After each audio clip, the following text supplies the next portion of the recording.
Okay, I think I'm live. But the audio stream current bitrate is lower than the recommended bitrate. Wait, what? Really? I didn't know audio bitrate was a thing. How do I change that?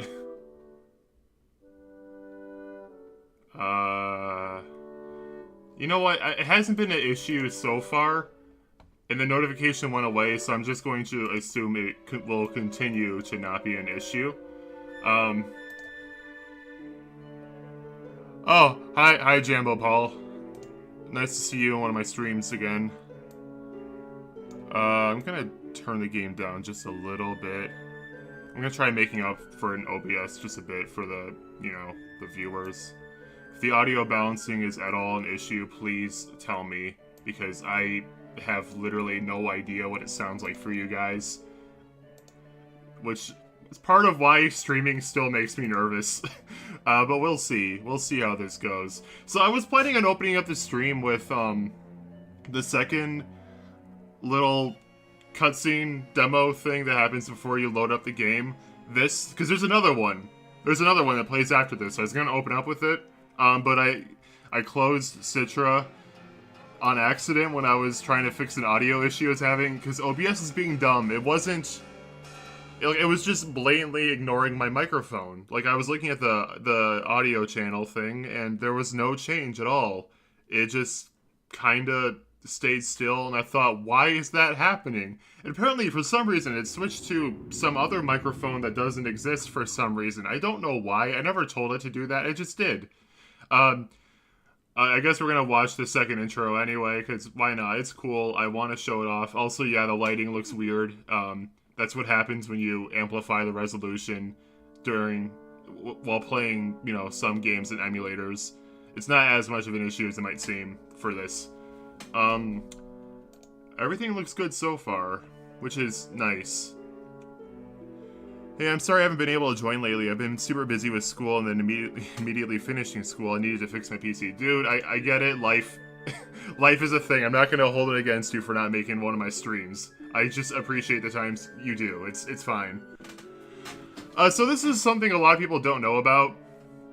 Yeah, there's a second intro, and it shows a lot of Termina, which I guess I'm kind of spoiling the game by doing this, because we haven't been here yet. I just finished Woodfall last stream. We have not even been to Snowhead yet, so maybe I shouldn't be showing this yet, but whatever. I'm doing it now. I'm not backing out. Honestly, if this is your first time seeing Majora's Mask, I'd be surprised. I mean, during the actual stream, I don't get a ton of viewers, but the VODs seem to get a decent amount of attention. I haven't checked in a while, but the first part, last I checked, had 80 views, which is a lot for my standards. So I must have, some, good amount of, VOD watchers at least. So if you haven't seen this game before, sorry for spoiling this, but I don't really think that number is going to be significant. But yeah, this is Snowhead. I'm going to be doing Snowhead this stream, and that's when this game really picks up, I think. I like the Southern Swamp. It's cool, but I don't think it's nearly as interesting as the other areas, and, the Snowhead is when you get the cool transformation masks. So, and it's when the game opens up more, it's when time management becomes more of a thing, at least to me. So this is when it's gonna get good. Last stream, I enjoyed my time streaming. I enjoyed my time playing the game, obviously, but this is gonna be different. Anyway, actual Majora's Mask time.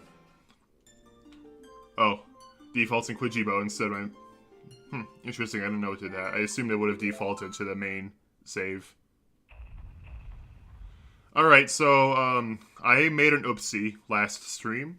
I forgot the Mask of Scent. Regarding bitrate, audio sounds fine. Generally, audio bitrate is much lower than video on average. Some main streaming services, like Paramount Plus and Hulu, get away with 128 kilobytes. What am I at? I actually don't even know what I'm at. Whatever, I don't care. It sounds fine, that's all you need to know. Alright, before I actually start, I need to play the inverted Song of Time. Because I have a thing planned for this stream. Two things. I forgot the Mask of Scent, which is a thing you get for doing the Deku Butler race, which I need to clear out Southern Swamp again, which just means I have to do the Abdallah fight again, which isn't a huge deal. But I felt not great for forgetting that, which, yeah, I knew stuff like that would happen because talking over this game isn't easy for me. And also, I'm actually going to ignore that for now. I'm going to do that at the beginning of next stream.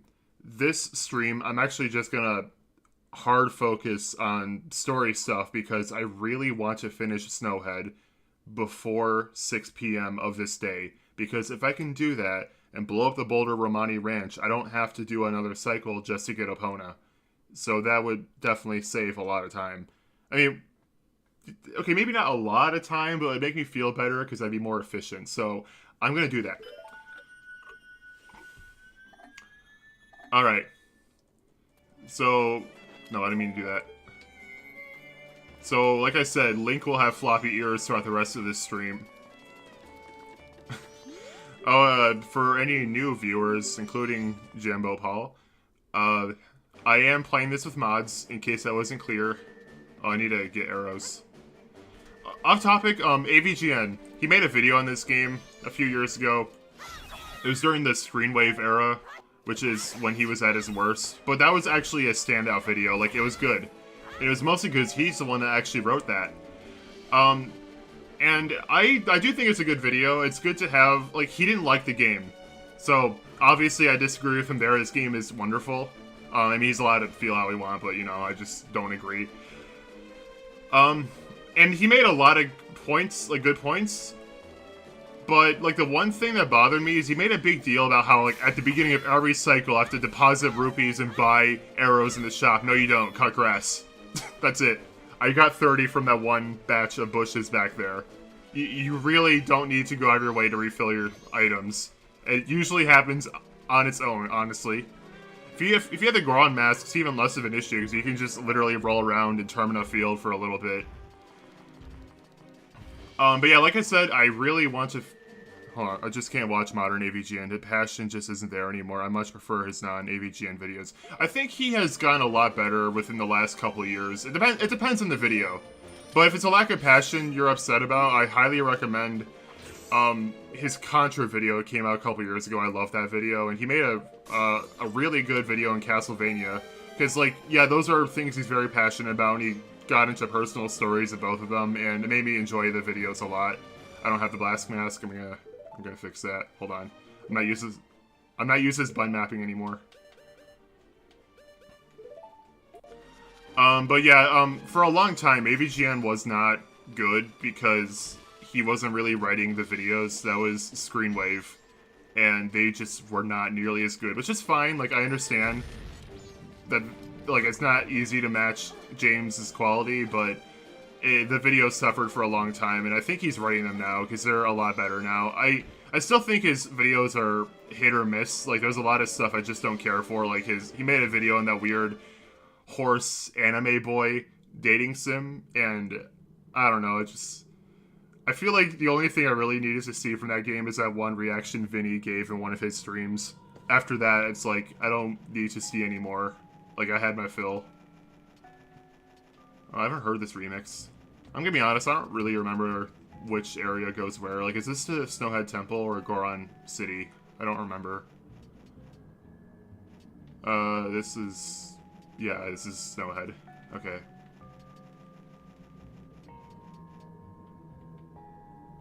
But yeah, like I said, it depends on the video.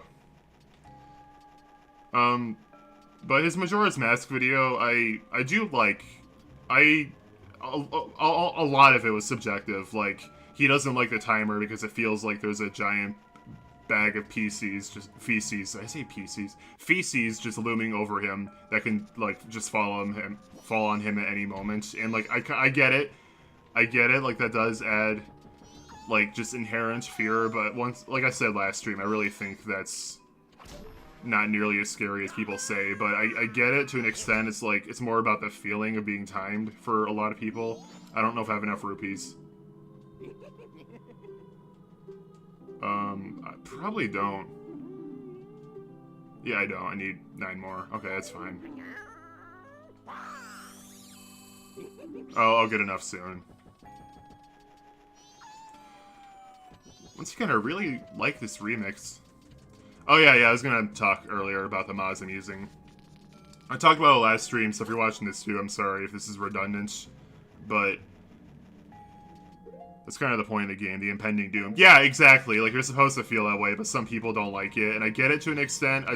I feel like people really overblow how scary it is. Interesting shadow. Also, they made Gabora not annoying in this game. This is the second and last time you see him, and oh my god.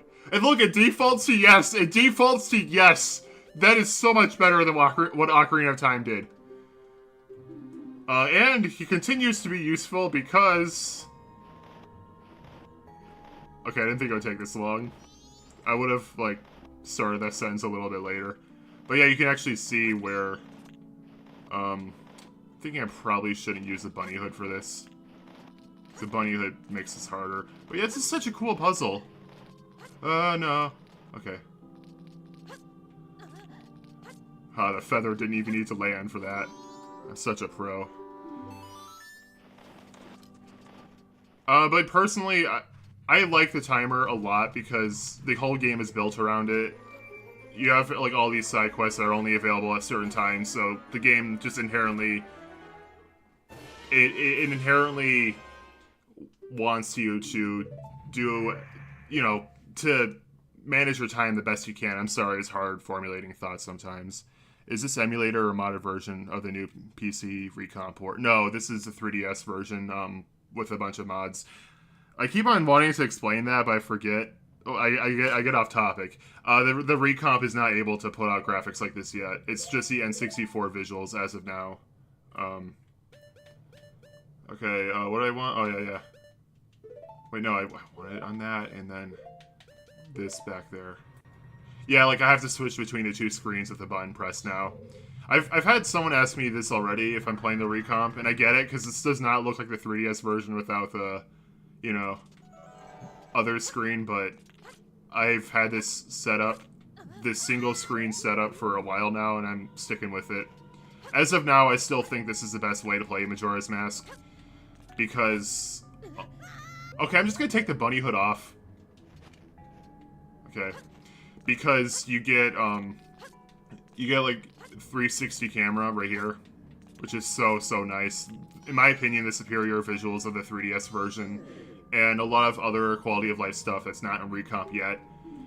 And plus, I'm using the restoration mod, which gets rid of a lot of the bad changes in the 3DS version of the game. If you don't know, I'm probably going to be mentioning this a lot. The 3DS version made a lot of dumb changes that I don't like. I'll cover them more as we get into it, but if you want to know them now and haven't seen this video somehow, Nerrel, like 4 or so years ago, I think, made a really good video on it. But the 3DS version also has a lot of changes I like, so in a way it balances out, but I still overall prefer the original. But with the restoration mod, this is the best way to play the game. Everyone is excited for N64 recomp because of Majora's Mask PC port. I'm excited because of Buck Bumble PC port. We are not the same. I'm in a similar position. I'm not specifically Buck Bumble, though I'd be down for that. Yeah, I've heard the 3DS remake is divisive. Yeah, it is. Again, watch Nerrel's video if you want to know why. There are some genuinely really bad changes in this. But I'm in a similar position, not for specifically Buck Bumble, but because I don't really care about the Majora's Mask recomp port that much. Like, I'm happy it exists, but I just don't see myself playing it because 2 Ship to Hard Canyon is based off the source code, so it's going to be less limited, and that's coming out soon. I think it's great for a tech demo to show what recomp is capable of, and I think it's great for people who want a more simplistic experience and are frightened by the confusing menus in Ship of Harkinian, but someone who is used to that, I'm just more interested in 2 Ship. So I'm gonna play that instead when that comes out, probably. Though it does have a lot of great promise for things like ROM hacks. Like, ROM hacks and other games are where I'm really excited. Like, there's some really cool Ocarina of Time ROM hacks out there. Like, it's not out yet. Hold on. Right, left, right. Okay. It's not out yet. But if you haven't seen it, I really recommend checking out Zelda Indigo. Because it's honestly about as huge as a third N64 Zelda game would be. Like, it's so impressive. They're adding so many items and enemies and stuff, and bosses even. It's ridiculous how far they're able to take that. I dabbled a little bit with Ship of Herkinian, really like it. Got it working a Steam Deck. I'm so excited to do that when I get a Steam Deck. I'm still saving up. Back in my Ocarina of Time randomizer Ship of Herkinian streams, I said I was saving up. I still am. I don't have a job, so it's hard, but I'm like $80 away right now. So I'm not that far. I'm just kind of waiting on my brother to pay me back on a thing, or possibly birthday money if someone in my life is that nice. Because, yeah, my birthday is coming up in, like, a week, I think. Slightly more than a week, 8 days. But when I was okay, I did not say a thing. There's Gorons around here saying that a Goron warrior named Darmani died, and here we see a Goron ghost with a giant scar on his stomach. Happy birthday, thank you. I'm probably going to stream closer to the day of my birthday, but yeah, thank you. It feels strange for me to say, but when I was alive, I was a renowned warrior and a veteran. Yes, when I was alive. But alas, I am now dead. What? No, this guy? Oh, wow. Dude, his scar is like a sticker. He's faking it. Oh, what an unfortunate... Wait, is that a scar or is that like a loincloth? Okay, actually, that'd be a really bad place to get a scar. I'm gonna stop staring at the Goron's crotch. I was fine until I marched off to Snowhead by myself, hoping that I could drive off a demon. It had been wreaking havoc on Goron Village. Then the blizzard at Snowhead blew me into the valley, and now here I am. How infuriating. As I am, I can only watch as Goron Village is slowly buried in ice. I may have died, but I cannot rest. I hate that the emoji is in the way of your comment. I'm just not going to read it until like another comment comes up. So, you can use magic. The soaring one also told me that you are able to use it. I beg you, please bring me back to life with your magic. If it is beyond your power, then I beg you of you to do this for me instead. Heal my sorrows. Wow, heal his sorrows. I wonder what he wants. Yeah, I'm a fake Majora's Mask fan. I still need to look at that to remember all the songs. I remember the Song of Time just fine, but that's honestly it. I mean, I remember the Song of Soaring right now, but I know when I take a long break from this game, I'm gonna forget it.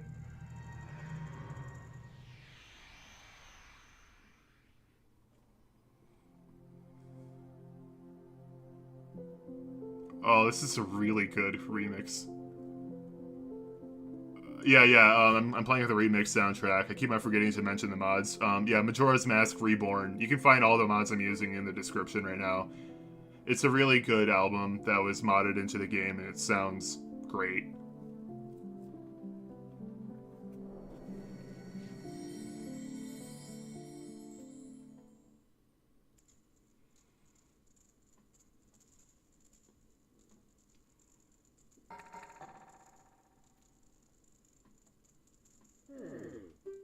The deeds that I've accomplished while living are carved in my grave. You should read it.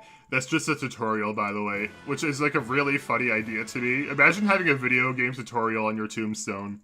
When I first played Ocarina of Time on the Wii U VC, don't play that version, worst mistake of my life. Oh yeah, I'm aware how bad N64 emulation is on Wii U.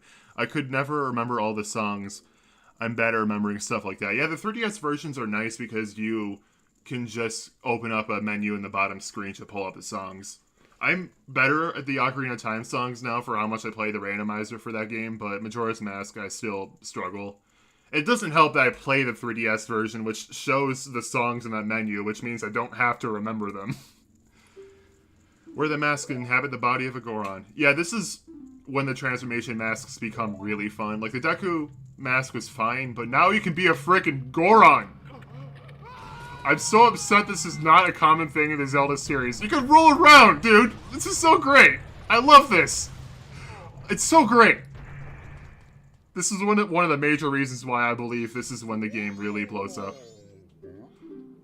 Oh wait, hold on, I forgot. I need this. Yeah, you need to pull this, and then... I don't know why, but water comes out. Hot spring water, specifically. Super Mario Odyssey before Super Mario Odyssey. Oh, yeah! Just imagining Link throwing his hat onto, like, I don't know, a Tech-Tyke or something. That'd be fun. I'd be down for that.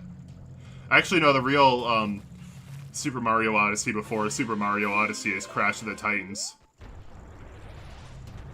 Which, by the way, I think it's really amusing. There are 2 separate times where the Mario series, like, unintentionally stole from Crash. We have... Oh. I was hoping my spin dash... I didn't mean to call it a spin dash! You know what? I'll save this Goron friend. Lamau. There's been multiple times where the Mario series probably unintentionally steals from the Crash series, because Crash Nitro Kart is the first kart racer I'm aware of that has anti-gravity, and that was later used much more effectively in Mario Kart 8. Are you alright, brother? You were frozen, but the Great Darmani saved you. The Great Darmani? What's with you? Are you half asleep? Do you hear this guy? The Great Darmani died not too long ago and is lying in this Darmani. He. I was shocked too, but somehow it seems that Great Darmani isn't dead. Really? With this, a star of hope appears over Goron Village. Great Darmani, please do something about the blizzard blowing in from Snowhead. Fine. Alright, I do have to hurry up. Like, I need to do this all before 6 p.m. Which I can do. I've done it before. I think. If I don't make it, then... Oh well. Okay. I really wish you can, like, rev up in one spot, like the spin dash. So, yeah, I can just do that. But yeah, this is why the Goron mask is fun. Look at that. How is that Tech-Tyke not dead? Okay. So... thing I recommend is this. Instead of doing the thing you actually need to do next, port here, and there's another source of spring water that's much easier to get to.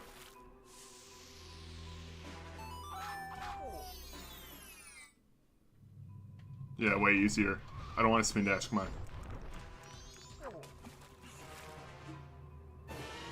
on.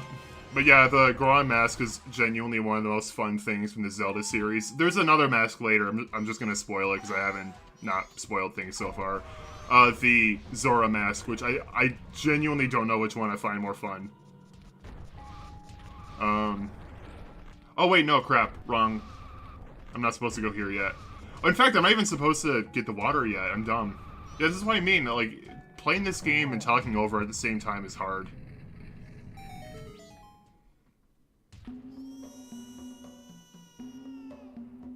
Actually, even if I don't make 6 p.m., that won't be the worst thing, because I could still do other things. Okay, so the reason I want to go to 6 p.m. is so I can open up Romani Ranch before Epona stops with her tutorial. Sorry, before Romani stops with her Epona tutorial, so I can get Epona and just go straight to Great Bay. And I do need to do that if I want to get Epona this cycle, but if I miss it, I can still do the Alien Invasion at 2 and get the stuff there, so I can at least get a good chunk of that quest out of the way. Don't worry about spoilers, I haven't played this game, but I've watched several YouTube videos about it over the years, so I more or less know what's up. Okay, yeah, but even you, though, like, okay, even ignoring you, there are probably other people who are gonna watch this eventually. So, like, I've been trying to, like, be mindful of that, but at the same time, I don't know, it's just easier talking about all these things at once, I guess.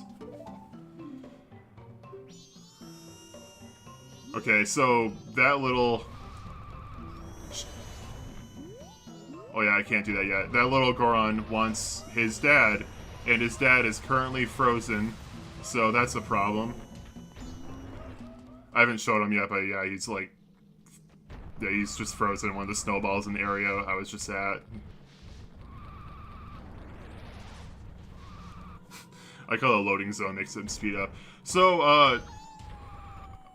I'm surprised the spring water is still hot. Because it does not take long to cool down.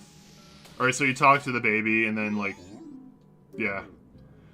It's already this late. Step aside, I have urgent business to tend to, so I'm too busy to talk.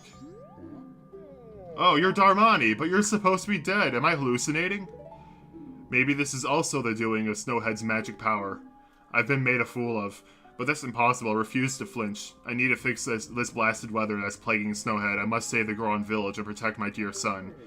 So you see, I must insist that you get out of my way this instant. What? My son is crying because he misses me? Why do you know this? My son misses me. Oh, forgive me, my child. Your father has work to do. Darmani, be the ghost of my, or a figment of my imagination. I no longer care. If you feel pity for my crying son, then please quietly sing my son to sleep with this song I am about to play on my drum. It is the very same melody that was often played for you when you were young.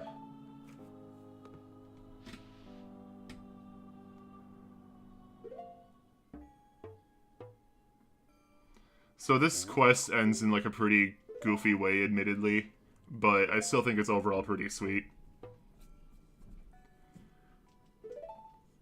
Another thing I want to do, so I said I want to focus on main story stuff until I finish Snowhead. There is one side quest I want to do before then because it's no longer available if... I'll just teach you the beginning. It's no longer available if I clear Snowhead, so I'll do that.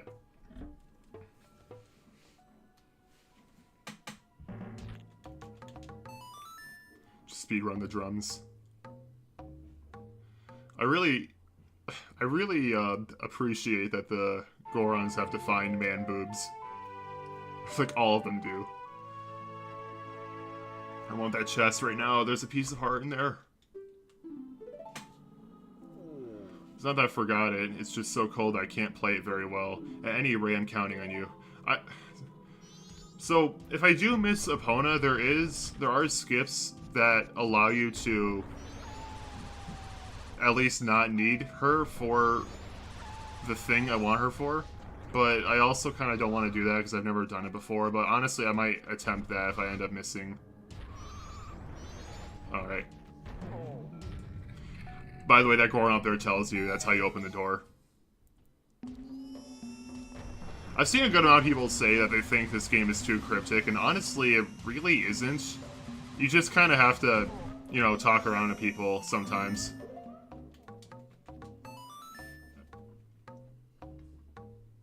I really like the detail that the Gorons are just having an awful time listening to this baby cry. That's a song Daddy always plays for me before I go to sleep. I'll sing the next part.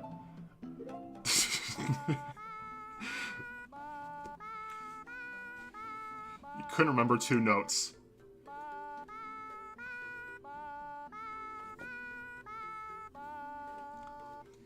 Alright.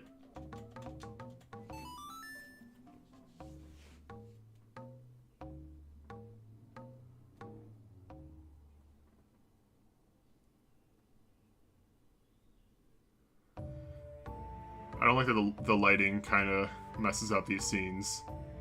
I don't know if there's a way to fix that or not. Dolphin has the same issue.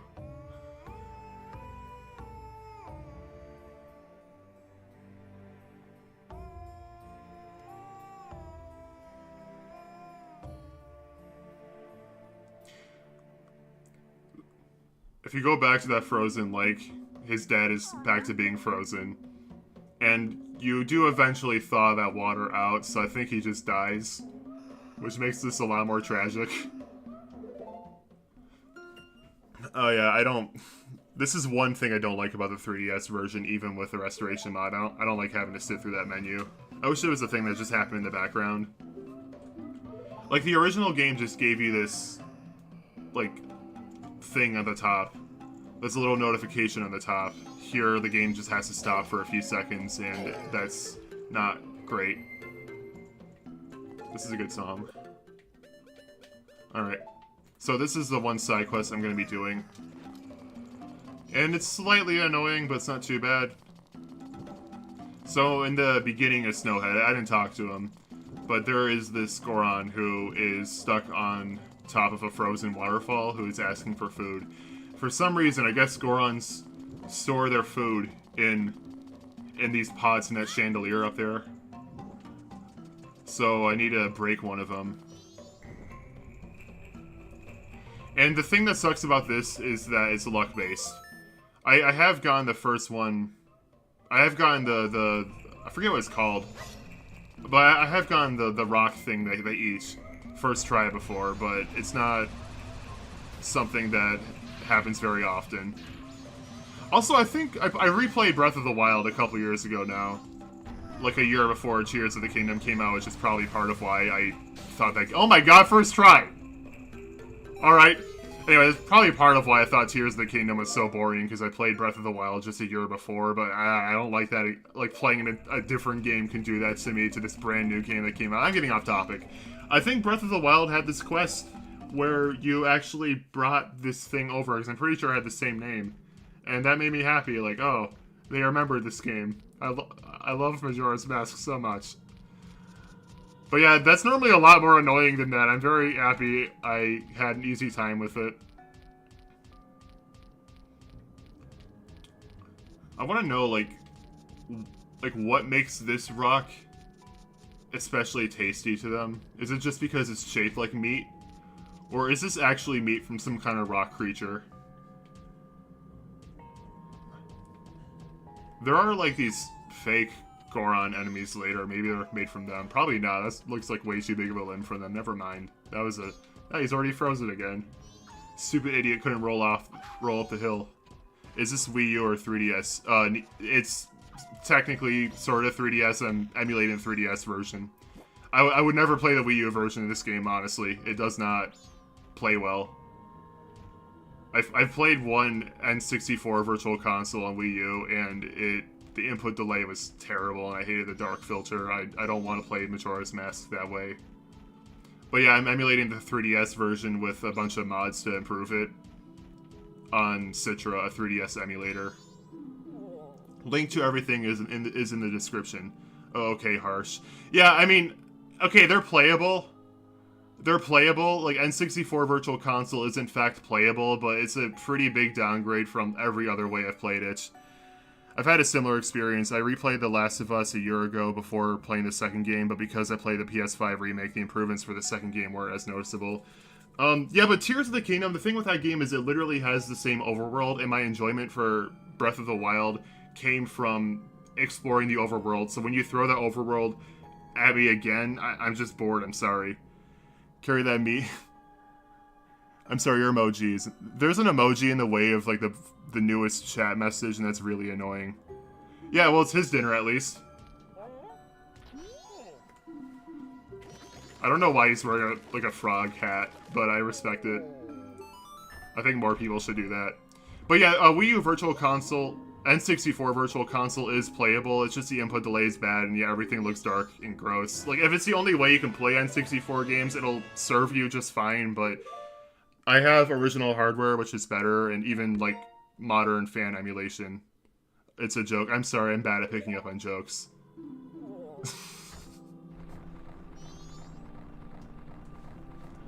Oops. Anyway, I got a frog.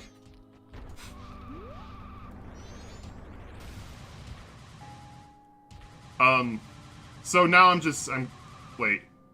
Wrong way, crap. Yeah, this is what I mean. Playing this game and talking at the same time is really hard for me. But I will... Right now, I guess I just have Snowhead, so I'm gonna hope I can do that before 6. I have 6 in-game hours, so... Maybe? I don't know, we'll see. Maybe you killed Frogger to get the frogged up. Sorry if I misread messages, that emoji is annoying to me. Oh, I love this. Barreling through the snowballs as a Goron, it's so good. This is the main reason why I think this game picks up in quality after this. The problem is also the analog sensitivity sucks. Yeah, but that's a problem with, like, a lot of official N64 emulation, so I kind of just blur that out in my head. But yeah. I rage quit sometimes at shooting I rage quit some of the shooting gallery minigames because the VC controls were so unwieldy.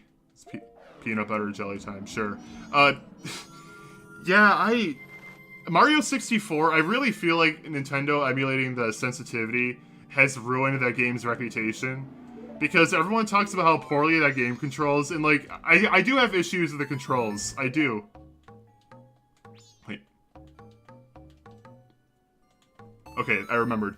I do have issues with the way that controls in general, but it's not nearly as bad as people say unless you're playing some janky Virtual Console re-release that has the analog sensitivity way off. And then yeah, aiming in aiming in the N64 Zelda games really sucks. I struggled doing the Gerudo target game for the first time when I played that years ago on the Wii. I think remastered Zelda games are better than N64. For Ocarina of Time, I fully agree. For this game, it depends on if you're playing with a restoration mod or not. Because I don't like a lot of the changes. I like a lot... Well, I already screwed up. I like a lot of the changes, but I dislike a lot of them too. But yeah, like I've already said in the stream, if you want to know what I dislike, honestly, just watch Nerrel's video from like 4 or 5 years ago. He does a pretty good job covering it. Okay, I'm gonna focus. I did it! First try! No! No! God dang it! Oh! Oh! Wow! The worst Zelda game. The worst Zelda games are on Game Boy Color. Okay, I really like Link's Awakening. I prefer the remake, but I do like Link's Awakening a lot. I have not played enough of the Oracle games to really have any kind of opinion on them. Okay, just uncurl. There we go. I think the worst Zelda games are on the DS. I hate the way those games control. I haven't played Spirit Tracks, though, to be fair, but I really did not like the way Phantom Hourglass controlled, and then you have the... Oh my god. Are they gonna hurt me? Okay, I guess they are now. Oh. Okay, Link's Awakening is exception to what you said. Valid. Alright. So I need a... Oh wait, no, wrong one. I need to put... No, it's here. I'll probably need bombs. So, wait, no. I'm not used to having to hold on the R button for this now. Wait, no. Okay. Wasn't that transparent in the original? You're both wrong. The worst Zelda games in the Philips CD. Does that count, though? What do you mean? What do you mean you're playing 3DS Zelda? No, I said DS, not 3DS. If we're talking 3DS, no. Absolutely not. I love 3DS Zelda. You got the 2 N64 Zelda remasters and A Link Between Worlds. But that was definitely, like, that was like a wall in the original you had to shoot through. Why did they... Lame. I don't remember that change. Lame. Lame.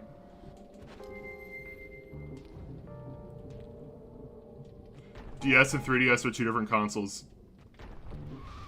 Oh, no. I just went through it! Oh, I could've just went for it. DS and 3DS are the same thing almost. No, they're not. 2 different libraries, they're not the same thing.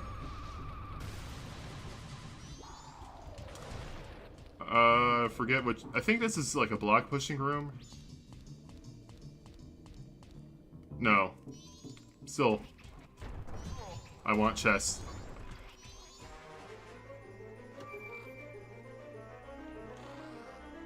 The DS and 3DS Zelda games are very different in general. Like if you've seen them, if you haven't seen them, they both have like a DS version of Wind Waker's art style, which doesn't look that great to me at least, and they are... I wouldn't even say almost the same, dude. The whole...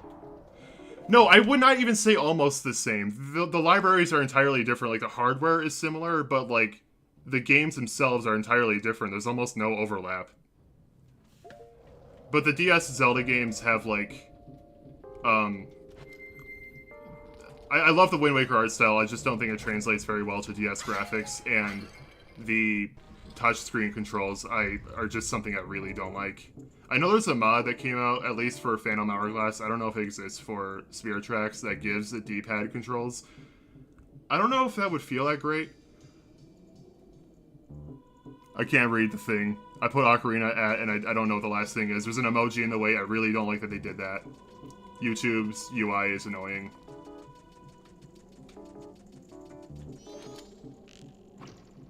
How did that not work? There we go. Alright, so the temples in this game get pretty difficult at points. This is just the first room. And I can do them just fine, but considering I'm talking at the same time, I might struggle here or there. As in, I think I might forget Stray Fairies in spots. We'll see.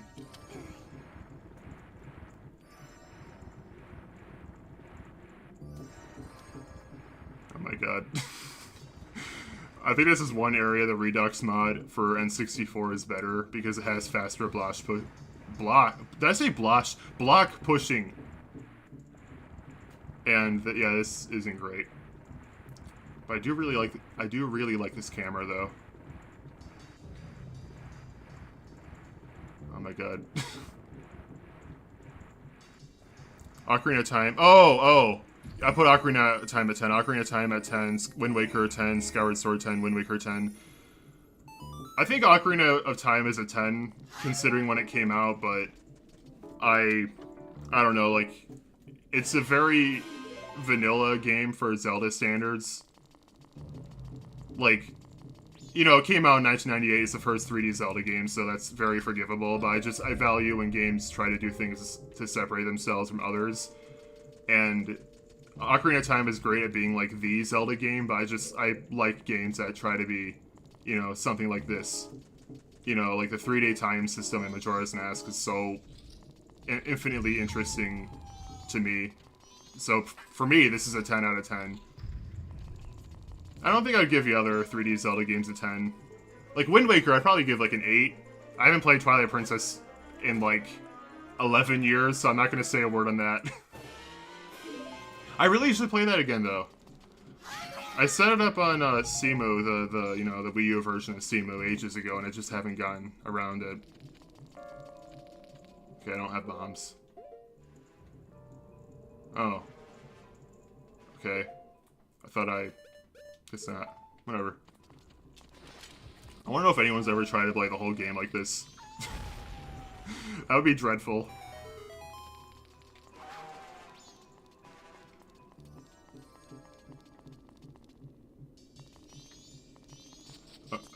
Oh wait, okay. I was almost impaled. Actually, probably not. There is an easy to miss Stray Fairy in this room. It's actually in here. Woo. For reference, if you haven't played this game, you're supposed to use the Lens of Truth to see openings like that, but I don't need to. Last stream, I almost forgot to take the Stray Fairies back, so if either of you are still watching by the time I finish this and I just blatantly ignore the Stray Fairies to take them back, please say something, because I will forget. I don't want that to happen, because if it does happen, that means I'm going to have to redo the entirety of... Well, technically not the entirety of Snowhead, but a lot of it. There we go. I do appreciate everyone for being here, though. It's nice actually having an active chat. Like, I do not have a lot of subscribers, so it's nice that I actually haven't really had a time yet where I stream a game and no one's in chat. That just hasn't happened yet. I just happen to have a handful of dedicated viewers, which is very nice. Can I shoot it blindly? I'm gonna keep trying. I'm just gonna... How am I missing every shot? Fine. Fine, I'll use the Lens of Truth. Wait, no, I don't want to de-equip that. No, I don't want to lose the bunny hood. I meant to...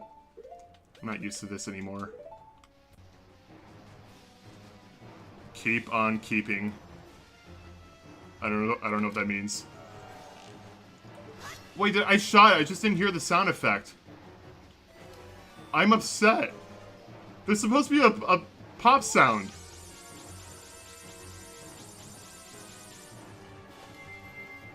Whatever, it's fine.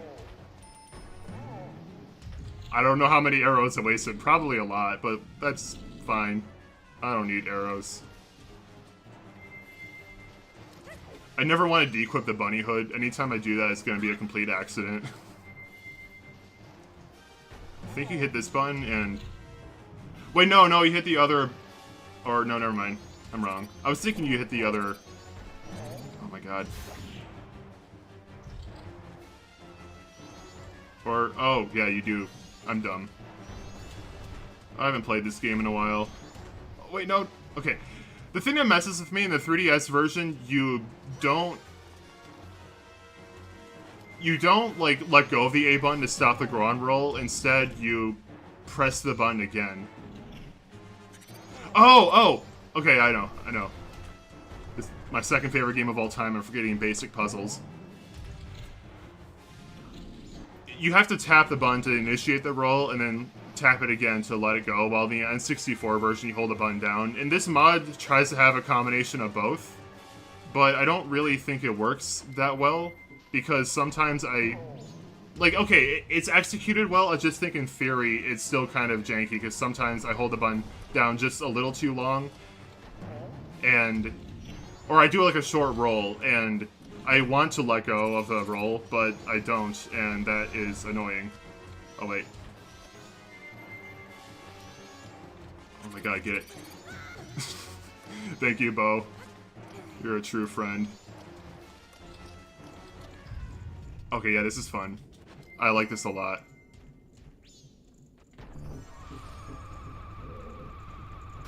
Yeah. This game is so fun, man. Like, that felt good to do. I kind of wish the game pushed that a little more, though. Like, I wish there was more obstacle courses that focused on the... Crap. Can I even... I think I just have to get back up. Crap. I shouldn't have worn the bunny hood, because then, like, that made platforming harder. Alright, cool. I have to do that stuff again. Would you eat a sandwich with peanut butter, ham, and ketchup and syrup? No. That sounds awful. I think you just made, like, a nightmare sandwich.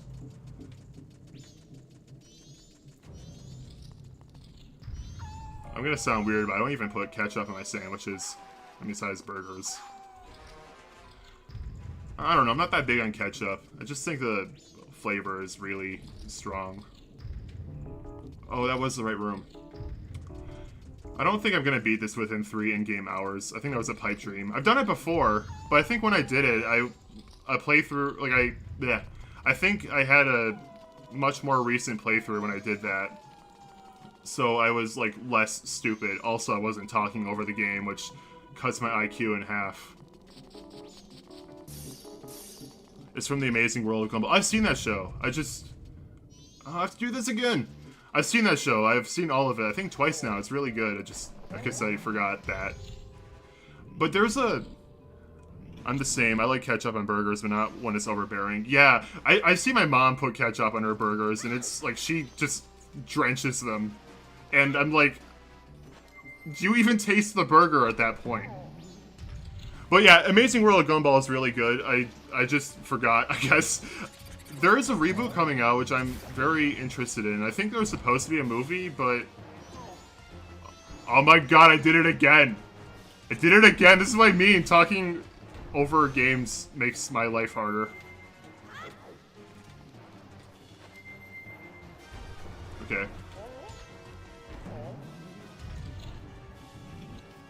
Alright. This time I pound this and then go up that. There was supposed to be a movie, I think, but I don't know what's happening to it. I've heard it's been in production hell, and I've heard people say it's probably canceled. I don't know if that's true or not. Jimmy Neutron is getting a reboot. Is it? I need to look into that. I'm a little wary of a Jimmy Neutron reboot, because We've had one. Planet Sheen. Oh, wow. And it was not great. Oh, crap. That was so much less impressive than the first one I did. When I was younger, I used to put ketchup on my Kraft macaroni and cheese. I don't know what my younger self was thinking. It's actually not that uncommon, surprisingly. Like, I've seen a good amount of people do that, and it confuses me. Though I don't like ketchup that much to begin with, so I'm probably a little biased against it. I don't even put ketchup on my fries, if I'm being honest. I put salt and pepper on them. Again, I just think it's just too strong of a flavor. It overpowers things so easily. No, it's animated Jimmy Neutron. I know it's a typo. Yeah, Planet Sheen was an animated series too. I'm just saying they've done it before and it wasn't good, so I'm gonna try not to get excited about that. Okay, I was gonna bring this up last stream, but I forgot. The third-person camera controls are mostly really good, but the issue with it is that the automation in the camera controls goes away when you use it. And that sounds fine, but for things like Zora swimming or the Goron rolling, it's genuinely an issue. Okay. I'm just gonna punch him. I heard that the Gumball movie was a victim of the initial David Zaslav Warner Brothers cancellations. I saw an article the other day saying the show is being rebooted and revived. I think the original plan was to reboot, give the show a revival or a reboot, but have the movie lead into that. I hope it's not a full-on reboot, because the original show kind of ended on a cliffhanger. If it starts with the original show, but then transitions into the reboot, which is a very Gumball thing to do, then I would be fine with that. But I kind of don't want, like, Elmore. I did it! Last stream I tried so hard doing this, and I finally did it. I don't want to get down. This is my home now. Anyway, I forgot what I was gonna say. Oh yeah, like okay, I probably shouldn't spoil what happens in the end of Gumball, but like something that felt like it was gonna lead into something happens, and then it doesn't, because that's the last episode. And that wasn't great. Also, I have fire arrows now, which is nice. There we go. I think I can... I used to eat pizza with mustard and Takis. Whoa, that's strange. Though I don't know, I've heard stranger. My brother used to eat popcorn with mustard. I don't think he does that anymore. I'm pretty sure he doesn't. But the fact he does, like he did at any point, makes me like respect him just a little bit less. Okay. Really hoping I don't miss any stray fairies. I mean, if I did, it's not like I can't just, you know, go back through the dungeon or look up a guide or something, but I would rather not have to do that. Okay. Let me out. Jeez. I really don't like getting frozen in these games. Because it's usually just like you can't play the game for a few seconds, and I don't like that. Alright. I think that's a stray fairy. I don't even know how many I'm at. Yay. 7. Okay, I feel like I was at 5. Oh, Gyro. I love Gyro. My dad told me that when he was in elementary school, he knew a kid who would drink vinegar straight from the bottle as a beverage. Actual psychotic behavior. Oh, that's... Wow. Okay, this is like a different thing, because this is just like a standard kid thing. At least young kid thing. But I remember there's this kid at my elementary school that openly ate boogers. Like, he loved the taste of it. And I always thought that was gross. But one day, he was telling that to a teacher, and she kind of just went like, "Oh yeah?" I guess not addressing how gross that is. And I was a kid, so I kind of took that as confirmation that she's like, "Huh, maybe I should try that." And I was like, "Oh, that's disgusting." Oh, okay. Oh, I think there's a fairy down there. Yeah, it's just broken kneecaps. It'll be fine. If I'm wrong, I just wasted time. I accepted I'm not going to get to Romani Ranch in time. It's fine. Wait, I could have just used the Great Fairy's mask. Yeah, well. Waste of time. Maybe there was in the N64 version. I don't know. They swapped around some fairy spots and that messes with my head. Or maybe I'm making that up. I mean, no, they definitely swapped fairy spots, but I don't know which ones were swapped.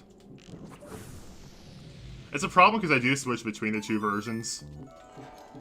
And that makes things a lot more confusing. Alright. There is a fairy down there, I think. Yeah, I remember it's in a chest. Alright, I can get up there really easily, because, there is a chest. Oh, I think I just hit the button. Thing is, I'm afraid this collapsed the tower, because it might. It does, crap. Alright, I see the button right there. I see the button right there. Okay, I guess I need to go back to that room. Whenever I stream this game again, which will happen one day, I hope I can, like, not be dumb. That'd be nice.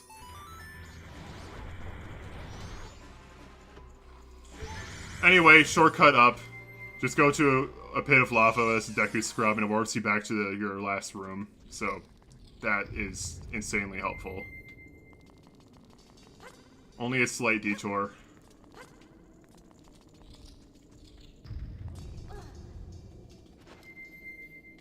Oh yeah, a thing I wanted to talk about this stream. I've been using retro achievements lately. I've been using it for about a week now. If you don't know what it is, it does what you think it does. It's this website that has achievements for retro games that you connect to your emulator. And I went for Spiral 1 for my first game to complete, and I actually had a really good time. Like, I like achievements a lot, actually, but how much I enjoy getting them kind of depends on the platform I'm on. So I just wasn't that interested in checking out retro achievements at first. But I decided it'll at least be fun to, like, check out a few games. And yeah, I did that. Played Spiral 1. I actually ended up learning a good amount of things about that game I didn't know beforehand. Like, in Misty Bog, there is this, hut that's, like, far out of the level. Oh my god. And the only way to get there or even see it is to glide off into the void. Which is so interesting to me. I'm not super into achievements except for select games. I'd recommend checking it out then. Like, just play some of your favorite games on there and try to go for completion. You'll probably have a good time, honestly. That's my current goal. Like, I don't plan on playing every retro game on there, but I do plan on playing my favorites. So right now, I've completed Spiral 1. I'm currently working on Mario 64, which I think I'll probably have that done in a few days. And after that, I don't really know what I'm going to do. I saw Sonic 1's list, and I was kind of surprised how easy it looked. Like, the hardest thing there is to get all 6 Chaos Emeralds without using save states or level select. And that's a thing they already do for fun. But other games, they put you through unique challenges. Like, I had to do the Red Coin mission in Lethal Lava Land without taking a single hit. Or, without jumping. That was the hard part.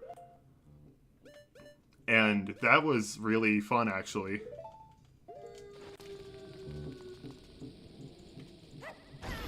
Pro gamer. Don't even need that block. Get to me! I didn't mean to do that. Do I need that for anything else? Oh yeah, I do. Okay. And I don't even think I finished what I was talking about, but in Spiral 1 and Misty Bog, there's this, like, hut that's you can only see if you glide up to it.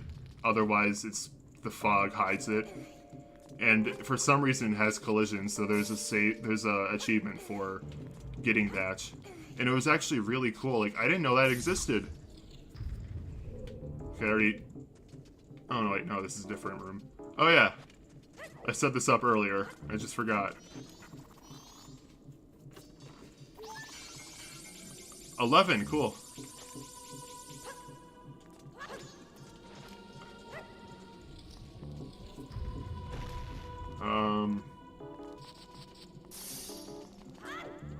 I guess here. Yeah, here. I remember. I didn't mention this before, but I really like this dungeon. I think that Woodfall is just okay. Like, it's one of the most okay dungeons in this series, but from there, I think the game really picks up in quality. Like, Snowhead, I really like this dungeon. Great Bay is one of my favorite dungeons in the entire franchise. And... just afraid I missed ice blocks down there. I didn't. Okay, good. And then in Stone Tower Temple is just straight up my favorite thing in any video game. Like, just thing at all. I love it so much. So I'm excited to do that. Also, that was not the right place to go. I'm sweating right now. It's getting warm here in Michigan. And it's at a point right now where it's fine if you just have the window down. But the thing is, I'm streaming. I don't want... oh my god. I don't want random car noises to interrupt my stream. Like, I gave up on platinuming Sonic Generations because of one of the achievements where you have to beat the time meter without getting hit because the visibility in the boss is so poor. That was the one I was dreading when I first played it, but honestly, now that I've beaten it twice on PC and 360, it's not that bad. Like, I was surprised at how not bad it is. Like, it seems a lot worse than it is. I feel like if you're just careful, you'll be fine. It also helps to look up a guide and strategies on how to avoid each attack. But I get it, because that fight sucks. Wow. That is not the right place to go either. Oh my god. I'm upset. I don't know where to go then. Wait, I think I do. I think there's an elevator room, right? Not that room. Or maybe I have to jump down. Or it's in here. Oh yeah, there's a thing there. I should be here anyway, it's fine. I made it a mission of mine to get every 3D Sonic achievement. And I did it, but like, god, Sonic Forces sucks so hard. And it's not even because that game sucks. It's because it's so grindy. There's an achievement for getting, I think, 10,000 rings, and that took me so long. I had to play one stage on repeat over and over for, like, hours. But I did it. And I did want to do every mainline Sonic game, but that would require me completing Sonic 4 Episode 1 and 2. But I recently decided, you know what, I'm gonna do it. I have gotten all the achievements in Episode 1, but I have not done that with Episode 2 yet. I probably should. Wow. Yeah, I don't remember where to go next. Is it just in this door? I don't even remember if I've been here. I feel like this is the worst playthrough of this dungeon I've had in a long time. Okay, yeah, it's this room. But again, talking kind of like ruins it for me. My street is being redone this summer, replacing the water pipes, so when it inevitably gets too hot, keep the windows shut, the house is going to be super noisy. Yeah, I get that. I live in a townhouse, haven't touched Sonic 4 yet, gonna try him soon, haven't heard anything good. Episode 2 is like, fine. It's like the most fine Sonic game. My only big complaint with it is I really don't like the whatever they're called, the Sonic and Tails moves, whatever. How long the animation takes. It's very wrong side. It's very annoying because you have to do that constantly, but other than that, it's honestly a fine game. Episode 1 just straight up sucks. I really don't think that game has anything going for it. You're honestly fine if you just skip episode... Oh yeah, this isn't the right room. This is the wrong room. You're honestly fine if you just skip episode 1. And honestly, even 2. I think the only thing I really like about 2 is surprisingly the special stages. Because the special stages in episode 2 are actually like really good, surprisingly. I think they're some of the best in the series. It's the Sonic 2 special stages, but like way more interesting. They added a lot of fun mechanics, and also it's actual 3D, so you can see what's ahead of you, which is obviously a big plus. But other than that, like, eh. I like Metal Sonic's theme a lot in episode 2. I think it's easily the best song in those games, which is a low bar, I know, but still. Like, the fake Genesis synth actually works super well for that song. I don't know where to go from here. Like, I don't know why I'm struggling so much, because I don't remember the last time I got stuck in this dungeon. But I am. Hold on, maybe just look at the map. I don't have the map yet. Oh, yeah, I do. It's right there. That doesn't help. This sucks.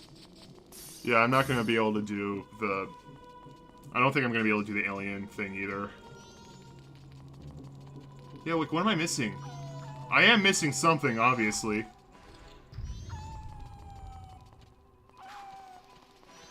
Is it just in this room? If I had the hook shot, this would be so much easier.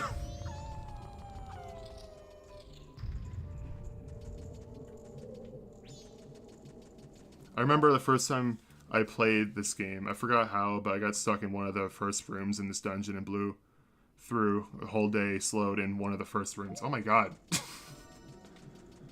Honestly, I think Sonic 4 wouldn't have been as harshly received if it kept its original name. It was going to be a mobile spin-off called the Sonic the Portable, but yeah, I am aware of that. But, I don't know, even ignoring the name, I still think the game sucks. Because I really don't have any compliments for that game. I think it's bad, just through and through.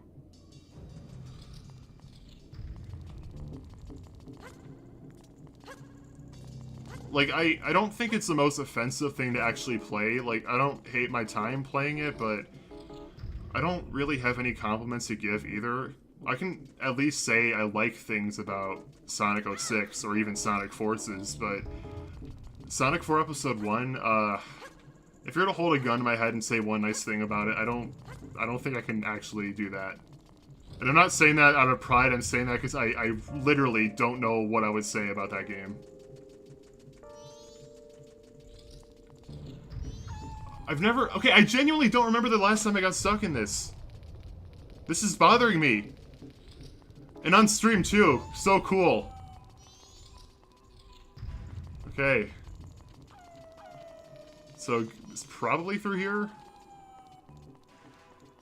I agree, I think the game's quality would have been still bad, but I think it would have been... Okay, people wouldn't have been, like, livid about it. Yeah, it being called Sonic the Hedgehog 4 means it's a sequel to Sonic 3 and Knuckles, which is often seen as the best game in the series, so obviously it's going to change things a little bit. I'm, like, actually upset right now. What am I supposed to do? I got it in stream. I thought a 25-foot HDMI cable. I bought a 20-foot HDMI cable, so I'm going to play Sonic 4 on a 4K TV. Don't do that. I think if you're playing the PC version, it's stuck in 720p, no matter what you do.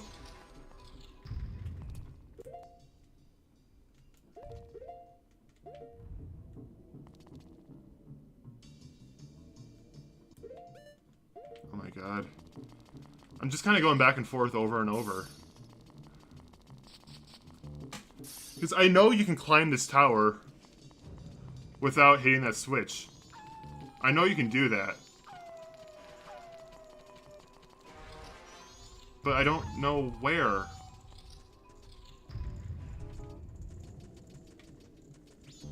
This is upsetting me. Okay, I'm gonna look at the map real quick. Is there a way to change the floor from here? I don't think there is. I don't know if there's a dedicated map screen in this game or not. Yeah, I don't think there is.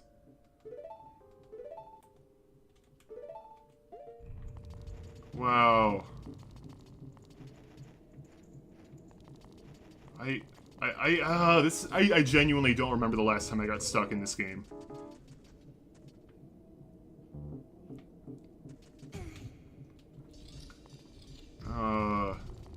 The Ouya is basically just an Android console, so it's probably easy to take the Android version and put it there. Oh, it was on the Ouya. Okay, I'm sorry, Trey, I didn't read your message. I'm frustrated with myself right now. Ironically, I actually have an easier time navigating Great Bay. Okay, I don't...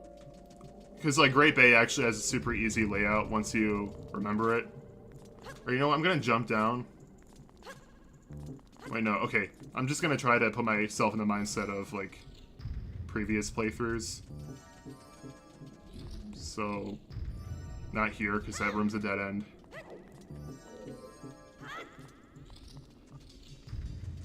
I'm gonna feel so dumb when I find it. Remember when I... Okay, I don't remember what this room... Okay, I think I do, actually. Just want to make sure it's what I think it is. Oh. Oh my god. I gotta go, but I'll try to catch your next stream. Good luck beating a goat to death. Oh yeah, Thank you, and thanks for being here. Okay, yeah. I'm glad Trey could see the joy of me just aimlessly wandering around because I don't remember one of my favorite games somehow. Again, I'm blaming the fact that I haven't played this game in a while and I'm talking. It's making things harder. I really feel like I should have... I really feel like I should have, like...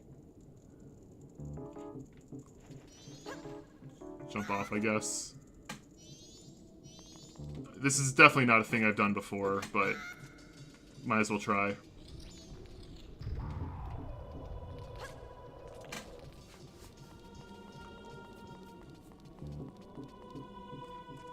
Okay, I think this is progression.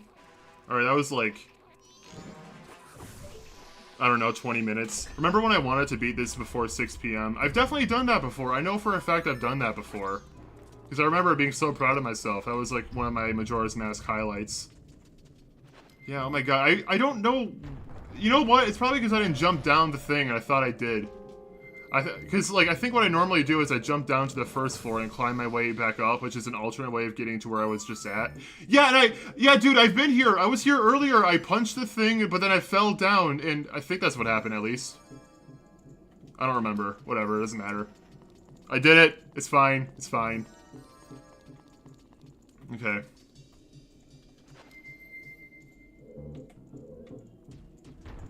Alright, here we go. And the tower is complete.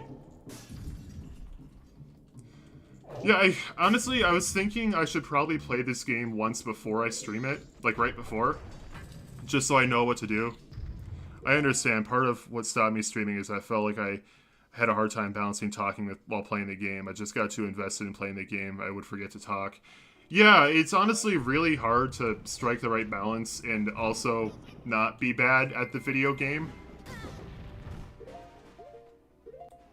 Because, like, I just forget the basic way I would normally play this game because, like, I already have the thing. I'm forgetting the buttons.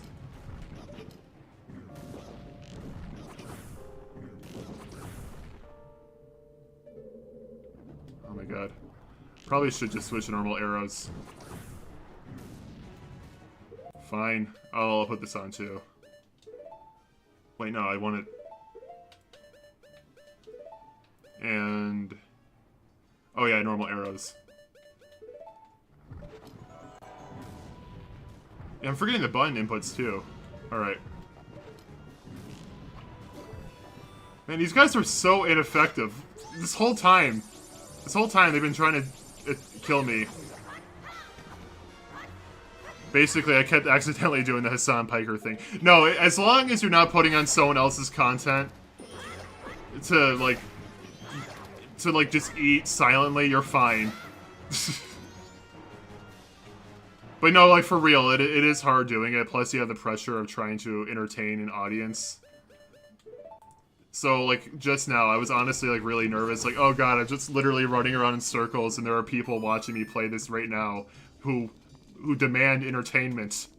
This is kind of why I'm still anxious about streaming. I'd stream more if I wasn't, you know, bad at it. And... Oh my god. Yeah, cornered him. Okay. Imagine this thing killing you. Alright. Give me your fairy. Thank you. Alright, I know where the last one is. Good. And I remember the thing.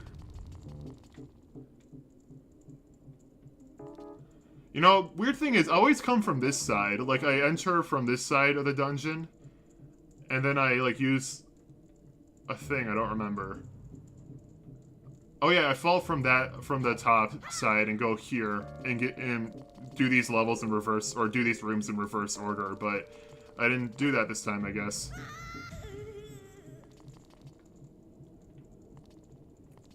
Okay, so down here, there's like a little lip in the edge somewhere. I do want to take another shot at scripted content. That SpongeBob video I was working on in 2020 was canceled a while ago to do various things that were going on in my personal life at the time. Yeah, honestly, like, making scripted videos is so much harder than anyone would think. Probably should just use this. Yeah, where is it? I remember it being on that side, but... Okay, it's there. Okay. See if we can do it the pro gamer way.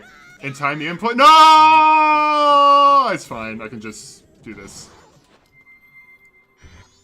I was also just not happy with the script I had produced. Felt too much like I was emulating YouTubers I liked instead of having my own style. Actually, that's pretty normal when you first start off. Don't feel bad about that.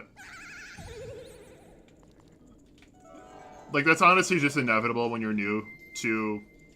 Alright, pro gamer method, pro gamer method. Yes! Anyway, that's really normal when you first start YouTube, and then you just naturally build your own style from there. Link is taking so much abuse right now. I'm so sorry, Link. Like, I don't really know if I did that, if I'm being honest. Like, I definitely did take a lot of inspiration from Some Call Me Johnny. He was, like, the main reason I started YouTube. So you can thank him for my channel existing. But yeah, I feel like you can probably see a lot of Some Call Me Johnny in my old videos, even still today. I don't know. But, like, a lot of other people do kind of just emulate other people until they, you know, build their own style. That's really normal. I don't remember where the boss key is. Wow. Streaming is hard, guys. I should have done a simpler game like Mario Sunshine. Honestly, there's no way I would ever screw up Mario Sunshine. I played that game way too much.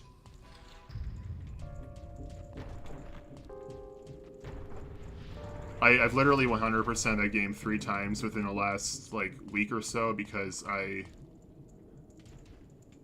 love that game so much. I don't think I've been here yet. I was.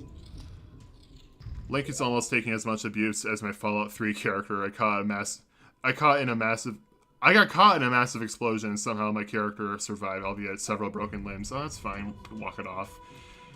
I got that game for free on GOG recently because Amazon Prime is giving it away. So I probably should play it at some point. I've been meaning to play the Fallout games. It's just over here.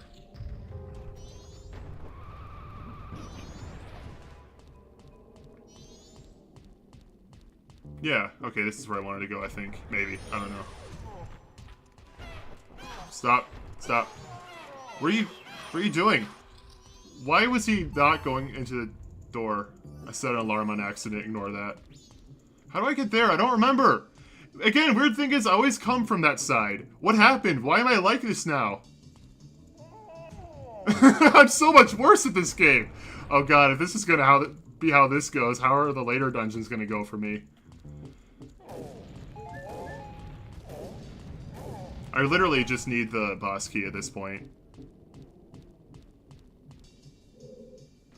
Oh, I'm so stupid. There's a gold flower right there. Or, it's not gold, but it'll work. Actually, I may need it. I don't think. Yeah. Pro gamer. Fallout 3 is my first game. Wait, it's your first game? Oh, it's your first Fallout game. That's what you meant. I thought you meant like, oh, it's the first game I ever played. Yeah. I'm enjoying it, but I hear New Vegas is the best one. I'm playing it on Xbox Series X with Game Pass. The thing is, it's an open world game, so I need to know, like, I need to be, like, at a point where I can dedicate myself to something like that. I have a hard time beating long games, so I feel like I have to be strategic for when I start it. And right now I'm already playing multiple games. So I'm probably not going to play it for a while if I do, but yeah. But yeah, I've heard New Vegas is the best one too. It seems to be the universally agreed on opinion, which is a little unfortunate because Bethesda didn't make that game. I have to actually shoot that one. Honestly, shooting is probably easier. I just kind of do the Goron strategy because Chugga Conroy's Let's Play from, like, what was it, 2012? I don't remember. That was a big reason I got into this game. I kind of just followed his strategies, and a lot of them are just baked into my brain.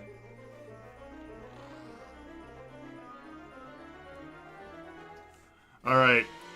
Wow, that was like the worst run of this dungeon I've had in a really long time. So many brain farts. I don't even remember how I normally play this dungeon! Wait. Is that door not... Oh, there's a door right here. I don't even remember how I play this dungeon now. I'm like actually upset with myself. The thing is that many of the developers of the first two Fallout games worked on New Vegas, while Bethesda had no involvement with the first. Yeah, I'm aware of that much, but you know, like, it's still people know Fallout for the Bethesda style game, and New Vegas, even if it was made by a lot of the same developers as the first two, that's still a Bethesda style Fallout, like way more than the first two games are. All right. So I remember when I wanted to beat this dungeon before 6 a.m. I was a dreamer. You know what? I think maybe in that playthrough, I literally only had the dungeon to do because I did all this setup in a different cycle. That might have been why that happened. I probably should have did that last stream. Whatever, it's fine.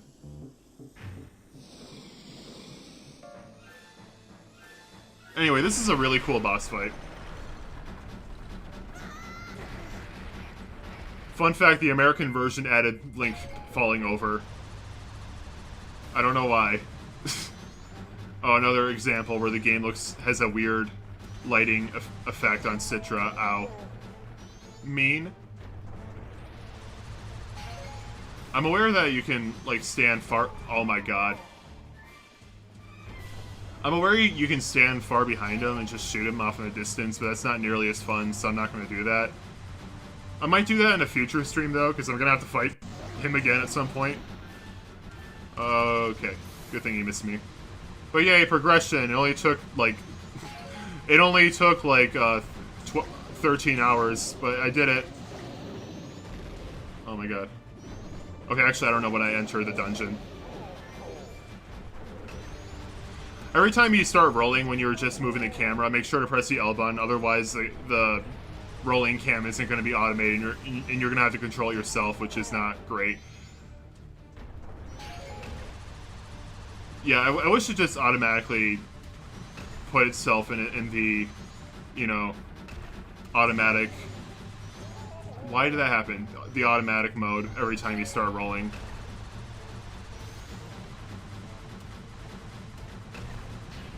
Okay, I was hoping I'd just barrel through it. That'd be cool if you could, though. If you happen to land on him like that, he falls over and you can just do this. Yeah. Okay, this may have been a bad run of the dungeon, but I'm happy I was able to do that. Oh, in the 3DS version, they made this fight lame. You had to take off the Goron mask and shoot a bulging eye that came out of its head, which was so, like, dumb compared to this. It just kind of, like, slowed the pacing of this fight down. Oh, wow, right in front of me. Right in front of me. Oh my god. Alright, you know what? I'm still being bad at the game. I'm still bad. It's fine, though. One person's watching. Only one person is judging me right now. Why? I feel like that shouldn't have hit me. Alright. Yeah! Wow, he's so close to death. Alright, that was a terrible run. I don't even think I can do the alien invasion at this point. So I might have to reset the cycle really soon, which really sucks.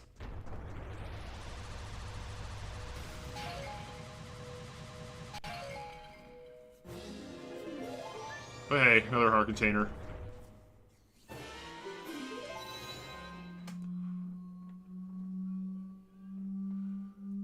Alright, hopefully Gray Bay and Stone Tower go better.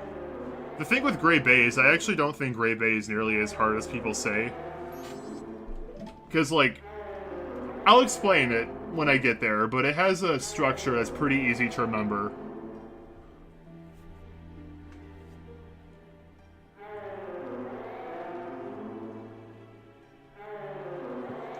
Okay, come on, Guardians. So you're protective gods. That's why you're in the temple, but why are you... Whatever. I feel like I had the sentence down, but then I realized it doesn't make any sense, so I just kind of like... Whatever. Alright, so another thing I need to do. I didn't forget the stray fairies, by the way, I remember. But another thing I need to do. Before 6 a.m. I need to give the guys at the thing my sword. The guys at the thing. If there's anyone who hasn't played this game, like, that's like the least descriptive thing I could have said. I might end up doing a Dala in this cycle. I wasn't going to do that until the beginning of next stream, but since I don't really have much else to do, yeah, I'm probably going to do that so I can actually do the Butler quest.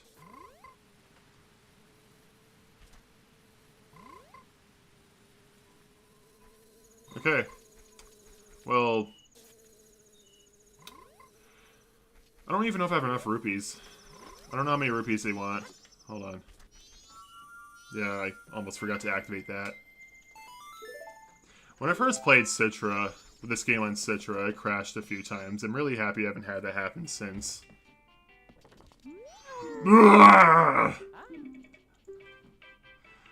Gabora, fetch our customers coffee, quick like. Now then, let me take a look at your sword. Alright, sharpen your sword for 100 rupees. Okay, I need to get another 50 then. Okay, so the thing with that is the sword upgrade is temporary. Oh, okay. The sword upgrade is temporary unless you are able to upgrade it using gold dust, which I did not mean to switch to the Deku. Which I'm going to do that, but you need to do a thing for that. And you also need to upgrade your sword to the temporary one first, so I will do that right now. And also, I never bought Tingle's map. I will fix that soon.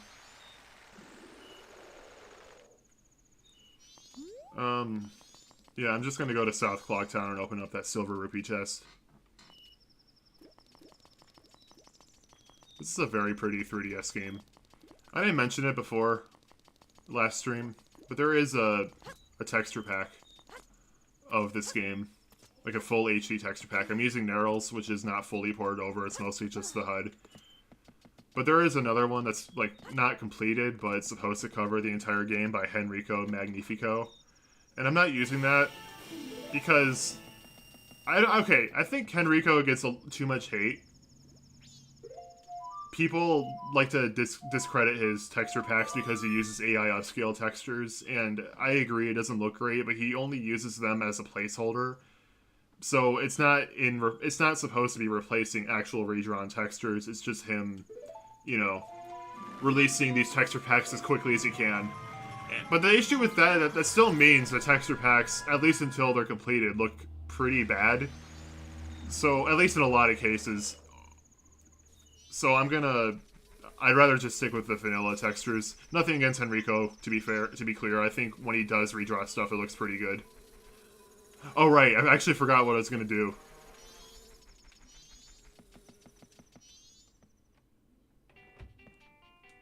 Alright. Why do you need to tell me this stuff again? A strategy a lot of people do with this is instead of doing this right after Snowhead, they do it on, like, right before. Because you can pretty easily do the dungeon without a sword if you just use the Goron punches as an attack instead of the sword. I think this is to... Okay. I'm gonna buy Tingle's map now. Oh my god. But honestly, it's really not that hard to complete Snowhead before the next day, so I don't really need to do that. To me, it's just kind of making the game unnecessarily harder, even if it's not by a lot. AI upscale textures can look decent if they're handled properly. Some people just crank up the settings and get unnaturally smeary and crisp textures. It kind of depends on what texture you're basing it off of. This is a 3DS game, so a lot of the textures, especially hot elements, just do not look good. Also, yeah, that Goron from earlier, he's definitely dead. There's no way he's alive. Alright, finally have the map. I also need to buy a big bomb bag from a Goron soon. Or actually, I think it's from a Deku. No, it's a Goron. It's a Goron. Alright, this is required. The thing I'm going to do next. This is not a side thing. Whenever I AI upscale stuff, I try my best to adhere to the original aesthetic. On Henrico's website, he does say he avoids AI upscale textures if it doesn't look good, but I think his definition of good might be different than mine, because I think a lot of them do look bad still.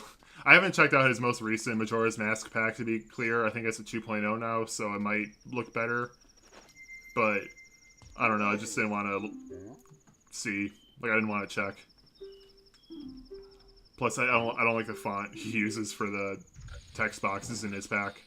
The Nerrel font is a lot better, in my opinion.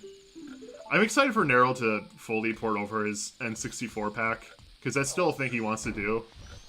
And the N64 pack does look really nice. I don't love HD textures in low-poly games, like on the N64, so I probably don't really want to use it again. But in isolation, the textures do look super good. And I'd love to see it applied to a more high-poly game. What I hate is when companies use AI upscaling in lieu of proper remastering. James Cameron AI upscaled his older films for 4K instead of doing... Oh, wow, that sucks. Yeah, I was thinking of pre-rendered cutscenes like in Sonic Colors Ultimate, where they literally had the animation files just in the game, like on day one, so they could have remastered those properly. You got some guy on Twitter, Blue Wolf, doing that for fun. But this, like, you know, company can't. Like, okay, I know it's not entirely their fault. I know that they're on a deadline because Sega, but, you know, it's either way. Like, there's obviously some BS happening there. And then Mario 3D All-Stars, I think the Galaxy AI upscale cutscenes actually look really good for the most part. But the Sunshine ones look like garbage. And I'm sure Nintendo still has those files somewhere. Like, they still had Wind Waker's files, because they actually re-rendered an ending cutscene for that game. I saw the project, very excited for Project Re-Rainbow. Yeah, same, like, that will be the best way to play Sonic Colors. In fact, I'm probably going to stream that when it comes out. They apparently fixed the broken surround audio. I've been keeping a close eye on that project, and to my knowledge, the audio is not entirely fixed yet, but they are working on it, and they fixed a lot of the issues. But yeah, the audio in Colors Ultimate is absolutely disgusting. I really don't recommend playing that game with headphones if you ever do play it. Like, it is so, so bad. I've never heard worse audio in my life. Sound effects will just bounce from ear to ear, and it's so distracting. When I first played Colors Ultimate with headphones, I got on this dash panel in Sweet Mountain, and I felt it play exclusively in my right ear, and it just felt violated. Like, oh, that is disgusting. I hate it. I hate it. Okay. This part's not required, but you do need to blow up that boulder because you get a license for Goron powder kegs if you do that. And talk to the Goron earlier. Also, Sonic Riders! It's like Sonic Riders! I played it at launch. I always game with headphones. It was the most irritating audio experience I've ever had. I did not play it at launch because I thought Colors Ultimate looked like garbage. I only played it shortly after it released on Steam, like a month or so. Because I got it for my birthday that year. And I still think it's really bad. I'm genuinely, like, so disappointed with Colors Ultimate.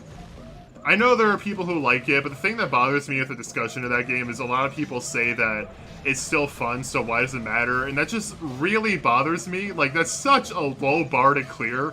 Like, yeah, of course it's still fun. It's Sonic Colors. You'd have to completely ruin that game to not clear that bar. Genuinely, the only re-release I play that doesn't clear that bar is Sonic Genesis. I don't want that... Whoa, I don't remember that camera angle. Anyway, I don't want that to be the bar for re-releases. No, it should be better. It shouldn't have all these issues. It being in 1080p, 60 FPS does not mean it's better. And it bothers me when I see people say that they didn't have any bugs happen to them. Because no, like, there's a lot of genuinely unskippable bugs in that game. Like, move on the map at all, and then there you go, there's a bug. Sonic's animation is at half the speed it should be, and it's so distracting to me. Those kinds of things are littered everywhere throughout the game. People can still like it, but I don't think there's any reason to like it over the original unless you just don't have access to the original, or you just really like the cosmetics. Personally, I don't see it, but whatever. Alright, I first tried that. I guess that sort of makes up for my bad Snowhead playthrough. But yeah, I enjoy that. Wait, no, I don't want to do that again. I didn't say it, but I really enjoy the music there. That was a really good remix too, and I just think it's fun in general. Like, I like rolling as a Goron, so racing is fun. It's only really... The only thing that kind of sucks about it is that it's... Whoa. It has rubber banding, so if you're doing really well, the Gorons behind you are just going to zoom past you, and that's always annoying. I never like that, but it's a thing that doesn't ruin it for me. Sonic Colors Ultimate is the SADX of this generation, a port that makes the game much more accessible, but makes the game worse in nearly every way and needs to be fixed with mods. Yeah, exactly. I've had like actual debates in my head which remaster is worse, and I've had such a hard time coming to a real conclusion.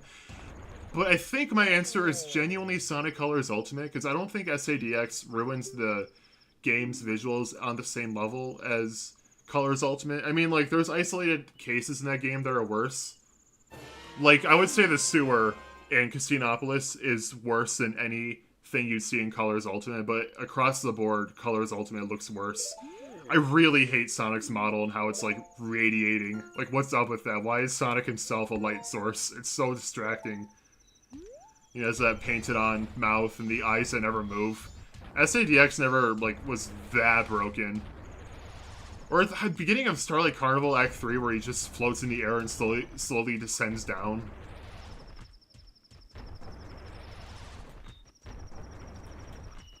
But the thing that kind of ruined my excitement for Colors Ultimate was the forced tail save, because I really dislike the idea of this game already being easy and adding a forced baby mode.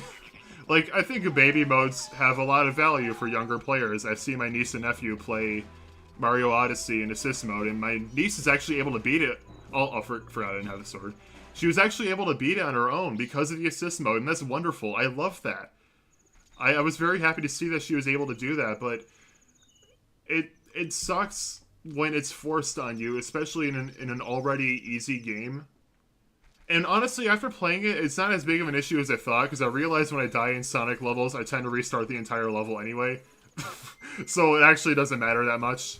But still, like, on principle, I'm against it. I just don't understand why they did the stereotypical needs more bloom aesthetic instead of just bringing the colors graphics to the same standards as Generations and Unleashed. Yeah, again, Project Re-Rainbow, that project by Blue Wolf, is doing exactly that, and it looks wonderful. It looks so much better than Colors Ultimate. I've seen some people say they like Ultimate's visuals more, and they confuse me on a deep spiritual level. They're allowed to think that, I just don't get it. Also, I didn't use the Lens of Truth, but if you were to use it earlier before I cleared Snowhead, you'd see this guy was invisible. Darmani, what in the world have I been doing this whole time? I can't remember a thing since I went out to look around Snowhead to figure out why spring wasn't coming.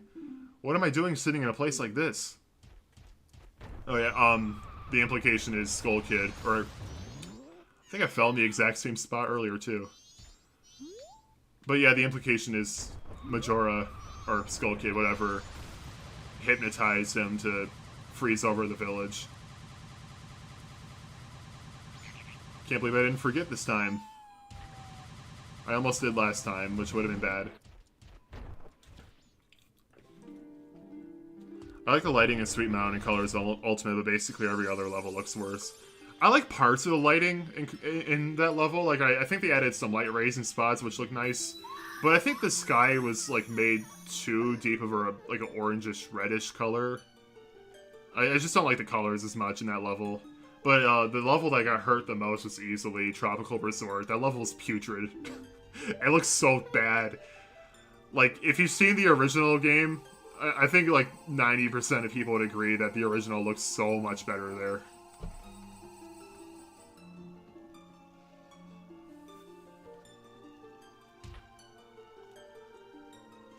So in the original game, this would give you double magic. I already have double magic because they swapped the Great Fairy Awards around. This time I just have a more powerful spin attack, which is not nearly as useful. But I'm going for 100%, so I'm getting all of them. It's fine, doesn't matter. Trying to think of what I should do next. There's a thing I wanted to buy. Wait, I wonder. Okay, so I have a confession here. There is a side quest involving the postman that you can do during the time, like, certain nights, at a certain time. And I never remember what time. And that what doesn't help is I look it up, and the internet literally just lies. It says, oh, it's available at this time. I go there, literally that time, on the dot. Yeah, okay, it's not available still. And it's not open. I was floored at how bad Tropical Resort looks. I know, it's so bad. Like, it's so dark. Why do they do that? Okay, what else do I want to do? I mean, I can blow up the boulder in front of Romani Ranch, but that wouldn't really do anything for me. I could... Okay, there is a thing in the Southern Swamp I could do that I haven't done yet, the Spider House, but I don't want to do that until I have the hook shot, because it's easier. You know what? I'm just going to go back to the village. Wait. Gonna go back to the village, get my sword. I'm gonna let time go by while I just talk. But yeah, Tropical Resort is the one that it was the level that was hit the hardest, but I don't like the way any of the other levels look in general. I really don't like that they got rid of the blue hue in Terminal Velocity. Like, to me, that added, like, it's a subtle thing, but it added a lot to the atmosphere, and it just feels so much more flat without it. Ultimate Tropical Resort is almost in the same level as Halo 1 Anniversary Edition, completely disregards the original aesthetic. I've played a little bit of Master Chief Collection, and I've swapped between the two visual styles, and there's one level that's in the original game. It's supposed to be a desert, I think, and in the remastered style, it's like a dense forest, and what? Why did they do that? They just completely changed the environment. Why? But I'm not really a Halo fan, so I don't have much to say beyond finding that baffling. I don't like first-person shooters in general.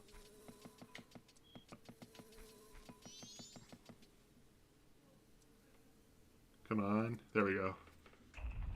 Dawn of the second day. 48 hours remain. So, like last stream, I'm going to try to play up until I unlock Great Bay, so I'm probably going to at least get Epona in the stream and probably the Alien Quest. Oh yeah, just talk to them. I was thinking, what did I come here for?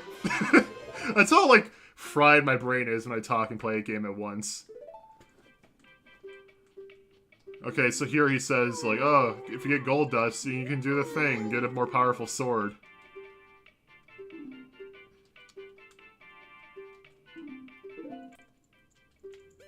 Here. Okay, so the sword that I have right now, I don't have it anymore technically, but the sword I just had, it does the same amount of damage as the sword I'm about to get, but the range is worse, and it eventually dulls. And it dulls automatically the moment you change to a different cycle. But in sorry, I'm having another brain fart. But if you give him gold dust, you can just... You can increase the length of the sword itself, so, you know, wider hitbox, and you get to keep its stronger power, so that's very cool. And yeah, of course, you keep it from cycle to cycle. Alright, so, there is a way to get to Great Bay without Epona, but I'm not good at it, so I don't think I'm going to do it. Plus, I have to get Epona anyway for completion, so I might as well just do the things in the intended way. Okay, so around Termina Field, there are these holes scattered around. And if you go into the hole and play... No. Yeah, okay. And you play the transformation's respective song, in this case, the Goron's Lullaby, and do that for each of these gossip stones in each of the holes, you get a piece of heart, so I'm gonna do that now. But yeah, I could have gotten this the moment I got the Deku... What was it called? The Sonata of Awakening. But I don't want to go around Termina Field as a Deku. I think I remember the hole placements. I'm not positive though. So we'll see. I think the other one's here. Yeah. And I remember there being another one around here-ish.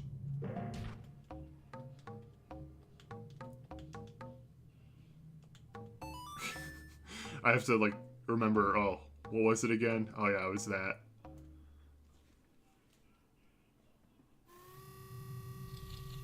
You gotta make sure to be right in front of the Gossip Stone, like the big one too, because if you're just, like, around this general area but not directly in front of it, it doesn't count. I really wish they would add HD icons for all of those characters in the HUD. That's not it. Yeah, I don't exactly remember where they are. I remember where a couple are. I think there's another one actually over here, like right under a boulder. Yeah, actually, there's not another one here. It's another one around where the first hole I went to was. By the way, I'm holding this like a claw grip. Oh, I think it's here. Or this might be a different thing. I don't remember. Actually, I think this is a different thing. Yeah, it's a different thing. Okay, I was wondering if there's a piece of heart like directly down there, and if I could just plummet down there with a Goron. I'm really interested if that would work, but no, it's not there. Okay, it's here. But I don't remember where the last one is. I mean, I could look it up, I guess.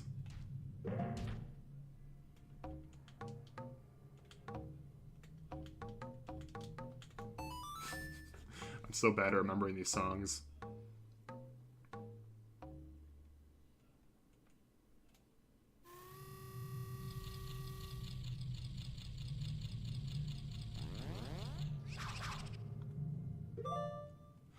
Why does it need to tell me that every single time I do one of these? Like, yeah, notify me of the first one, but not the second, third, and fourth ones. Like, at that point, it's like, yeah, obviously I'm doing something right. You don't need to tell me.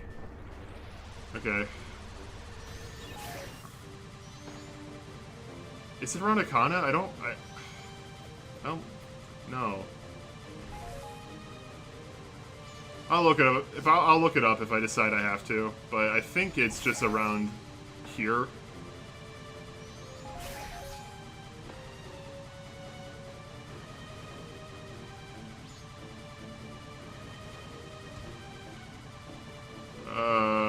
See it. I said this last stream, but be careful of that bird. Have I been here? Yep, here it is. Wait, no, I didn't. I'm used to down on the D-pad being the ocarina.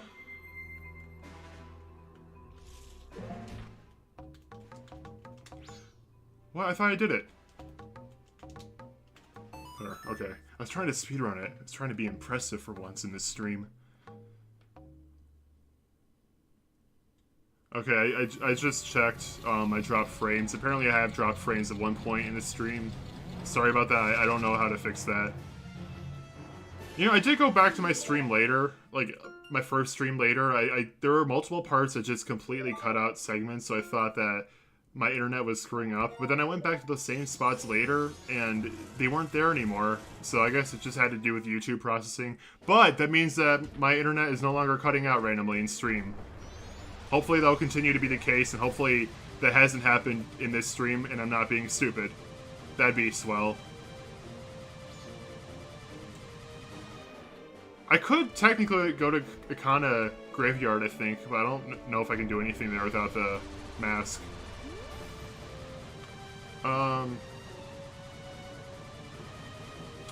Yeah, I don't really know what else I can do. Just off the top of my head, at least. Oh, I can buy... Oh, I know a thing, I know a thing. Okay, there's a couple things I can do, actually. There is a thing. There's a piece of heart and a bigger bomb bag I can get right now. I just want to get some rupees first. So I don't remember my code, unfortunately.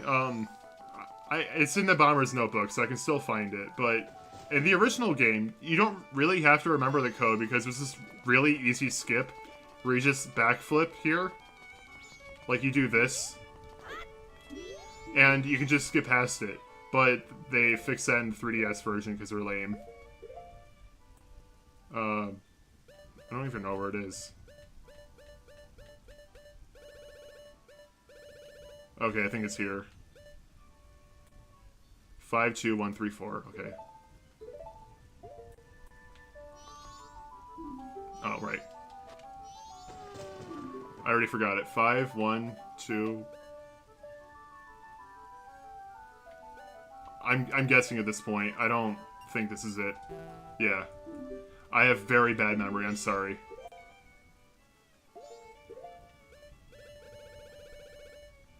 Five, two, one, three, four. 52134. 52134. 52134.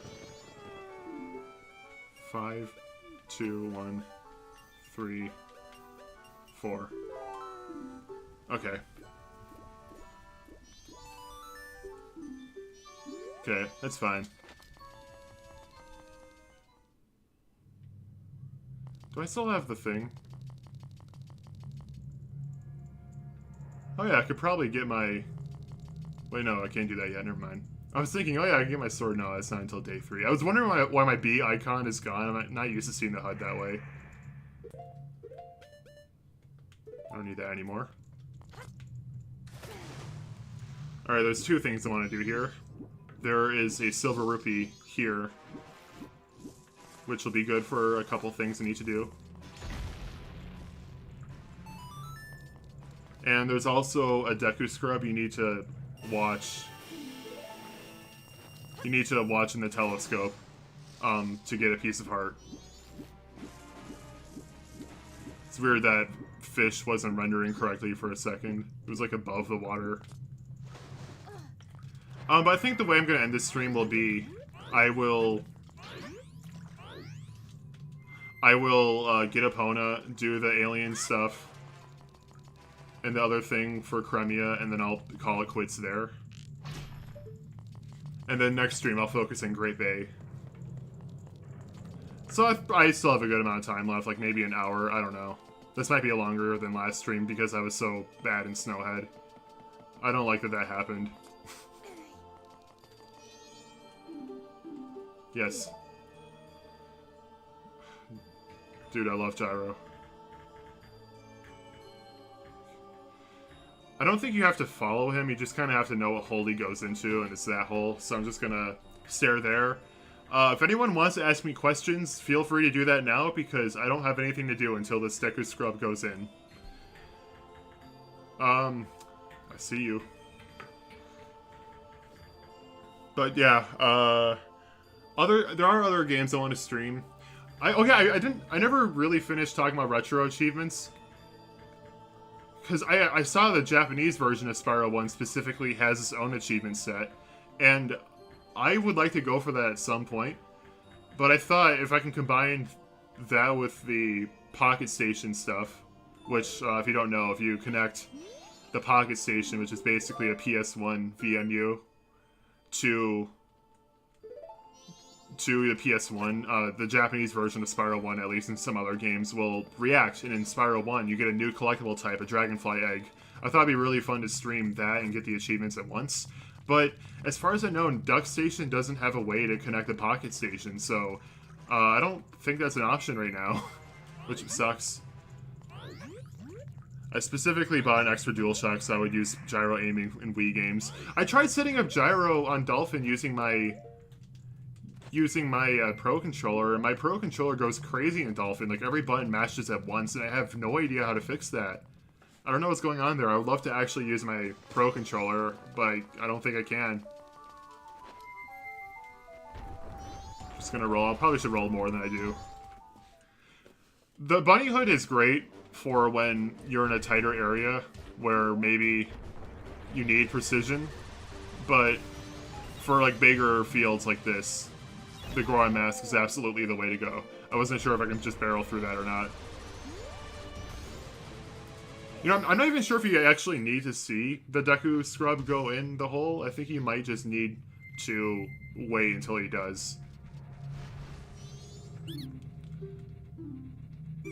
His secret storage, and there's a pot and a crate. Say no to the initial offer and say yes to the next one. If you say no again, he'll just leave you.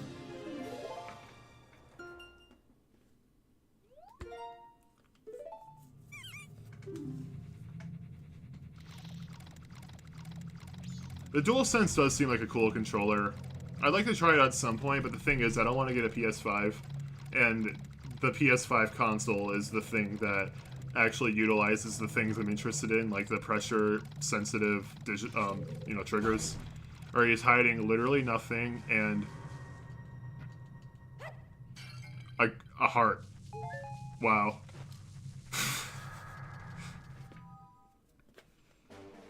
There's also a wallet I can buy. I don't know if I have the rupees for that. I'm not really sure I can get rupees off the top of my head. Actually, no, let's do it out of the way. Question, why doesn't Link just use the Goron mask and run over the mask kid with a spin dash? Is he stupid? Because he's floating. When you say mask kid, you mean skull kid? Because he's floating. You can't do that. You need a catapult to launch him. Oh, there's a thing! I know of another thing I can do. Another thing.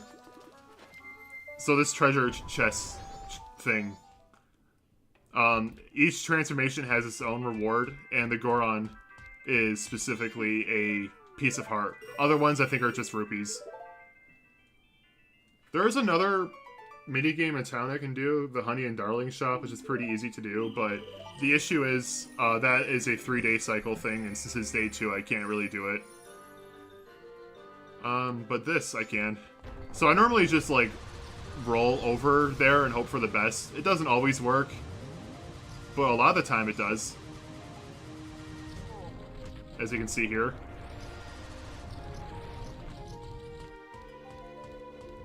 Okay. Yeah, see? It worked. Don't doubt my methods. Okay, stop.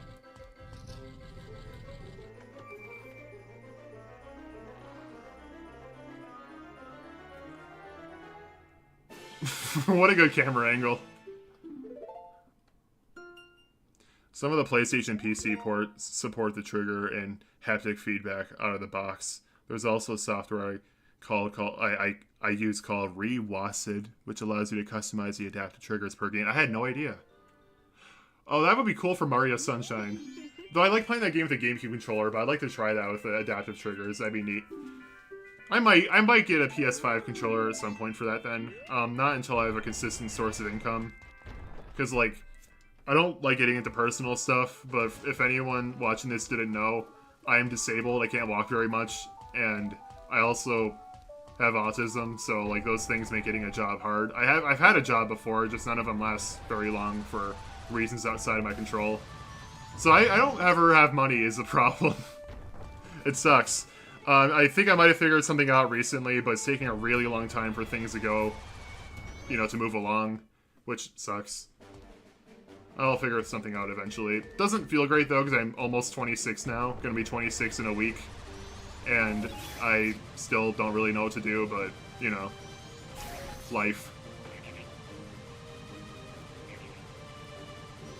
There's a preset that lets you simulate the GameCube triggers and DualSense. Oh, that's so good! Okay, the thing I love about the GameCube triggers is that there's a click. Like, you can hold it down most of the way with very little, you know, very little, what's the word? Resistance. But to hold it all the way down, you have to, like, really press it. I love that. I think that should be a standard in triggers. I don't know why it's not. Okay, you know what? You know what? You know what? I'm gonna do the Abdallah so I can do the Butler race. Okay, let's see if I remember the Sonata of Awakening. Let's see if I can remember it. Probably not.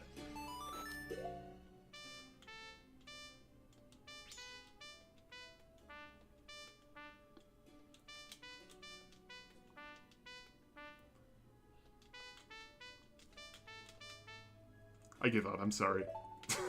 I feel like I was really close. Where is it? AX, LY.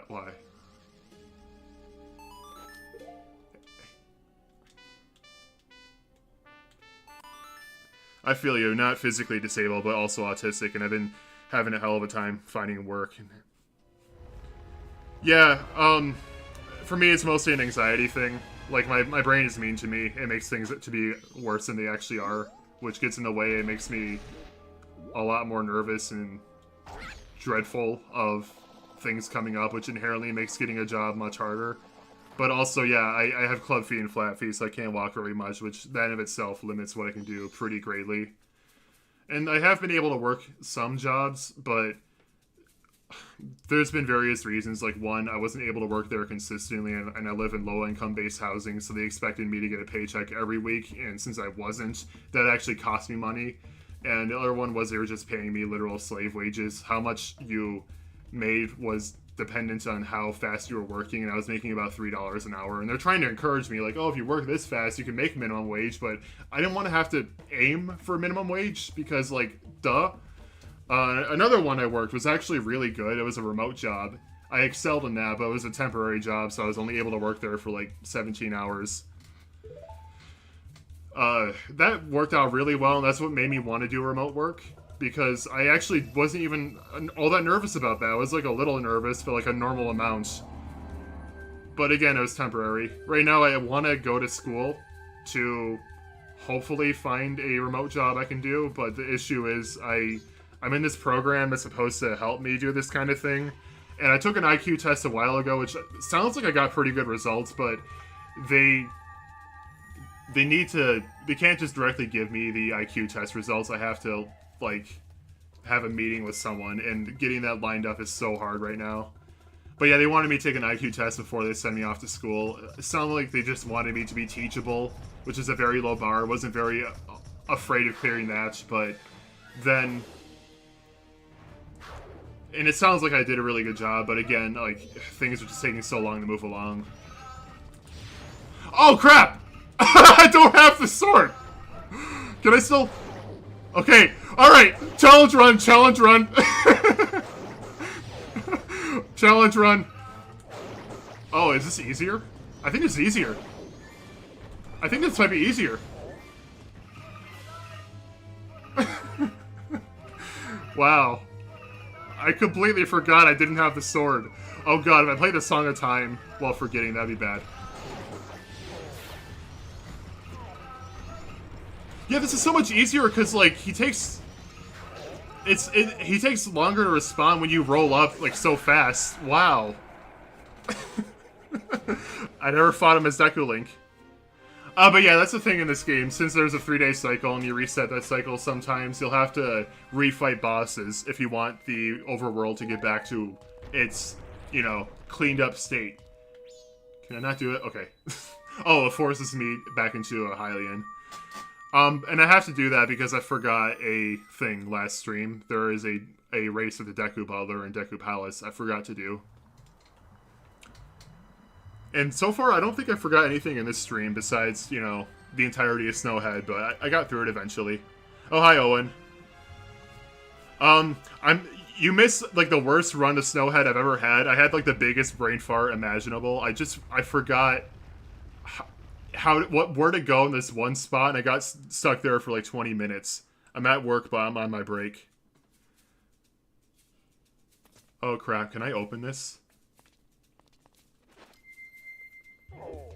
I don't think I can open this.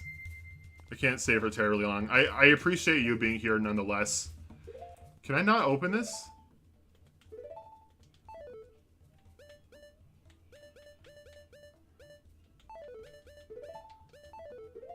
I screwed up the menu. There we go. This is what I wanted to do.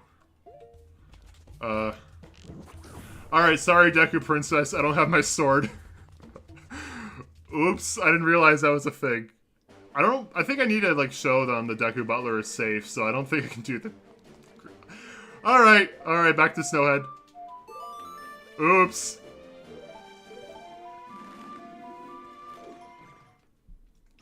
But yeah, I've had a hard time starting life, and it's honestly a scary thing. I don't like getting into personal stuff, so I'm probably gonna stop, like, soon after this, but, you know, like, with... Oh yeah, I need to wait until next day. With, the idea of doing a remote job I get through schooling, I am more hopeful about things, at least. Wait, hold on. I'll figure it out eventually. I don't know, it's just, you know, it's scary, but I'll figure it out. I'll stop now. Alright, I don't like using the Song of Time or a Song of Double Time, because I want to make the most use out of my day as possible, but I can't with what's available right now, because I kind of locked myself in a spot. I've always wanted to get into Zelda, but I always stopped playing partway through all of them. Yeah, I hear that a lot.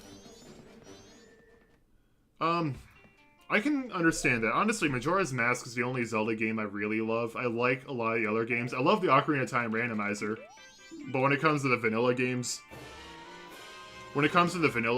I'll... Thank you, Owen. When it comes to the vanilla games, Majora's Mask is the only one I outright love. So I kind of get it. It is a wonderful series, but not everyone's super into it. Though I know a lot of people weren't really into the classic style games, but they love the newer open world ones. I don't know if you played Breath of the Wild or Tears of the Kingdom. I hate Tears of the Kingdom, but other people love it, and I can't ignore that fact. You might be into that game. I think it's a thing people need to be more aware of when they recommend stuff to other people. Like, I personally hate Tears of the Kingdom, but that's a very, you know, unpopular opinion. I can't assume anyone I talk to about that game will have the same feelings. As far as a non-Mario Nintendo games go, I've always been bigger a Metroid fan. Pikmin for me. I think Pikmin is the best thing Nintendo does. Like, I think it's better than even Mario. I love Pikmin 1, 3, and 4 so much. All those are some of the best games Nintendo's ever made, and I like 2 a lot. I mixed on it, but I still like it a lot. Yeah, this is where I need to go. I've also played a bit of Breath of the Wild, and I'm enjoying it fine enough. Some people are more into Tears of the Kingdom. Okay, so as much as I dislike Tears of the Kingdom, one thing I do like about that game compared to Breath of the Wild... I wonder, can I just Goron roll? I can. Cool. Okay. One thing I do like about it compared to Breath of the Wild is a super repetitive game when you actually look at what you're doing. Because, aside from story stuff, which actually takes up a surprising little amount of time, the only thing most people are going to be doing are looking for shrines, which is fun, but for a 100+ hour game, it does get repetitive after a certain point. From a game quality basis, honestly, Pikmin is the best Nintendo series. I mean, it helps there's only 4 games. Like, you only have so many chances to screw it up. But, you know, they deliver every time. Pikmin 4 was so good. Like, that actually, like, almost made up for Tears of the Kingdom for me. As far as Zelda goes, the very first game is still my favorite. Oh, that's a bold opinion. I forgot the princess! I didn't mean to turn into... crap. You know, it's fine. This is the 3rd day. I'm not going to be doing much more after this. After this, I'm just going to focus on the Romani Ranch stuff, and then I'll call it quits for the stream. I'm not going to have the most, you know, like, fulfilling cycle there, but I just want to get that stuff out of the way for the next stream. Or you know what? You know what? No, I don't have to do all of it today. I can do it next cycle. But I at least want to get Epona. And I'll just have to remember the other stuff when that time comes. I'm gonna sound like an 8-bit era nostalgia blinded person, but I like that game most because of the simplicity. No, that's valid. That's valid. I get that. I think simplicity can be really good for certain games. For Zelda 1, there is a distinct appeal to that game, so I get why someone might consider that their favorite. I like the stuff games like A Link to the Past offers, so that is like just... I did it again! I did it again! Oh my god! Oh, I should not be shouting. I live in an apartment. Oh my god. I'm supposed to be getting the princess, and I'm just... Alright. I'm gonna ignore chat. I'm gonna ignore... In fact, I'm gonna be silent. I'm gonna be silent. Not a word. Until I go in that loading zone. Apparently can't handle it otherwise. I didn't mean to do that. Alright. Alright, I can probably talk now. That... I'm so dumb. I didn't even bring this up. I have the Razor Sword, or the Gilded Sword now. It has, like, double the range and attack power as a Kokiri Sword, so it's a very good upgrade. Do I still have to talk to her? Gross. Wait, since when did you live in an apartment? Since I was 16. It's actually technically a townhouse, but close enough. Was this recent or did I forget? I don't know if I've ever told you that. I don't talk about that stuff that much in general.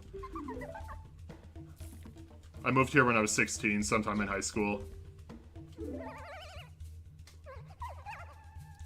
Which, I mean, it's an upgrade in ways. Like, the room I'm in is bigger. My old room definitely could not have both, like, my TV and my computer in at once. Even though, like, my computer desk is literally in a closet. She's Grafey again. I do technically have the room for it. I just kind of had to force it. But in my old room, I did not have that. But my old house also had air conditioning, and the mailbox is right by our door and not, like, 2.5 blocks away. So, big downgrade in others. I don't know. Go away. Fine, I'll just drop down. Again, not to get too personal here, but I also lost my pets because of that. I had a Siberian Husky named Jenna. I miss her a lot, but, you know, life. Also, I just couldn't help making a Simpsons reference. Don't think I didn't notice your name. Oh, yeah. Yeah, Kujibo. Hey, you appreciate Season 1 Simpsons. Good to see. I think Season 1 Simpsons is overlooked. A lot of people say that the Golden Age didn't really start until Season 2 and 3, and I agree to an extent. But Season 1 has its own charm. It really does. It may not be nearly as funny as Season 2 onward, but it's so unique compared to any other TV show. Like, I love the vibe. I love the slightly janky animation. I don't know. Like, I like Season 1 a lot. I don't know if I spelled Quijibo right, by the way. I kind of just guessed.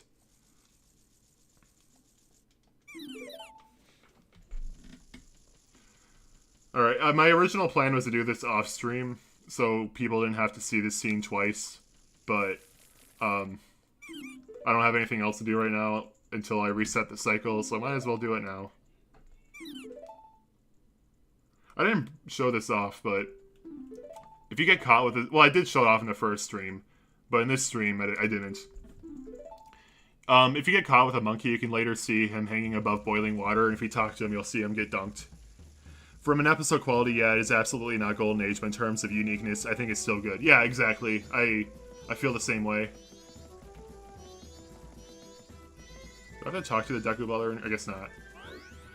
Also, the yellow washed Smithers. I heard that was... Okay, I've heard conflicting things about that. I've heard that he was originally supposed to be black, but they didn't like the image of a black person being... you know, basically a slave to what's considered a white person within the show. But I've also heard it was just a simple miscoloring. So I don't know. Yeah, there he is. So I forgot to do this last stream. This is a Deku Butler race. It's not really a race, but whatever. I have the Goron mask, so I can do this a lot faster. I'm gonna try that. I've never tried it with the Goron mask before. Okay, this might be harder because I don't know the path. You know what? Yeah, I'm not gonna do that. Bunny Hood it is.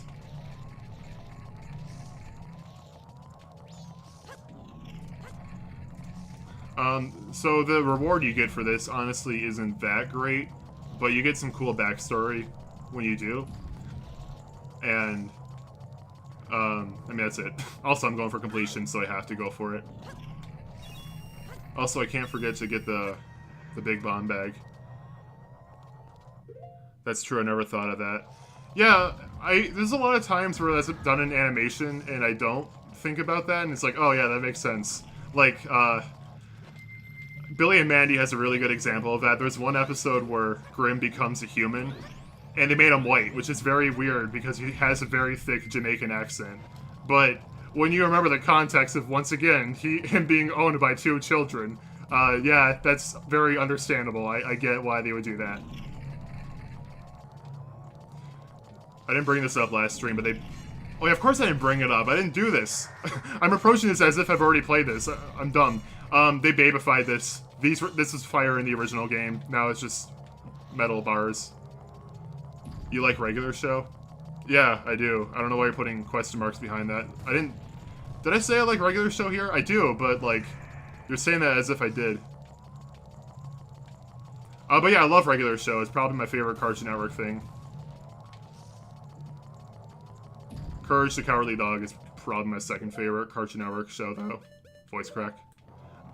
I'm almost 26, I'm still voice cracking. I remember in high school, there was this girl that made fun of me for voice cracking, and like... No, she made fun of one of my friends for voice cracking, and like, dude, 26... Like, you know, I'm at 26 now, basically. It's still happening. It never goes away. It's a part of me, and I accept that. No, I was just asking. Okay, the question marks made me think that you're saying that like you're surprised. Well done, Quijibo. Now here's the item that I promised. Please accept it. Okay, so they made the back of the mask look like a butthole in this version. I just wanted to point that out. Regular show is P, Cartoon Network. Yeah, it is. It is. Actually, when I see you, I remind... Okay, this would work better if I was a Deku Scrub. Pretend I'm a Deku Scrub. Actually, when I see you, I am reminded of my son who left long ago. I felt as if I was once again racing my son. I may have tried too hard to outrun you. As old as I am, I'm still fast, just like when I raced my son. Please forgive my rudeness. You can find your way out through that light over there. I look forward to meeting you again. Quijibo, take care. Okay, so early on in the game, we saw that dead tree with a face on it. I think it's probably one of the funniest shows I've ever seen. Yeah, I agree with that. It's really funny. Early in the game, we saw a dead tree with a face on it, and earlier I got the Goron mask from a dead Goron. I'm able to turn into a Goron by using this mask with his soul in it. So, and that's a common thing among the transformation masks in this game. It's implied that Skull Kid killed a Deku Scrub and used its soul to force Link into becoming one, and that Deku Scrub is the Deku Butler's son. And this is already confirmed in the credits when you see the Deku Butler in front of that dead tree crying at the end of the game. Such as how they introduced Thomas in Season 4 and don't do a single thing with him until 2 seasons later. Yeah, like, what is up with Thomas, dude? That was such a weird character. Like, I know they did the Russian spy thing with him. I know that. But they didn't plan on doing that originally. That was a thing they just kind of forced in later. So he was just kind of like a character that existed to exist before that. Because he did nothing. I don't hate him or anything. He's fine, but that's all he is. I mean, I like that he has Sonic's voice. That makes me laugh. Also, I don't need a Deku Hop that much. Okay, there's like one more thing I want to do in this cycle. I don't know if I have enough rupees for it, though.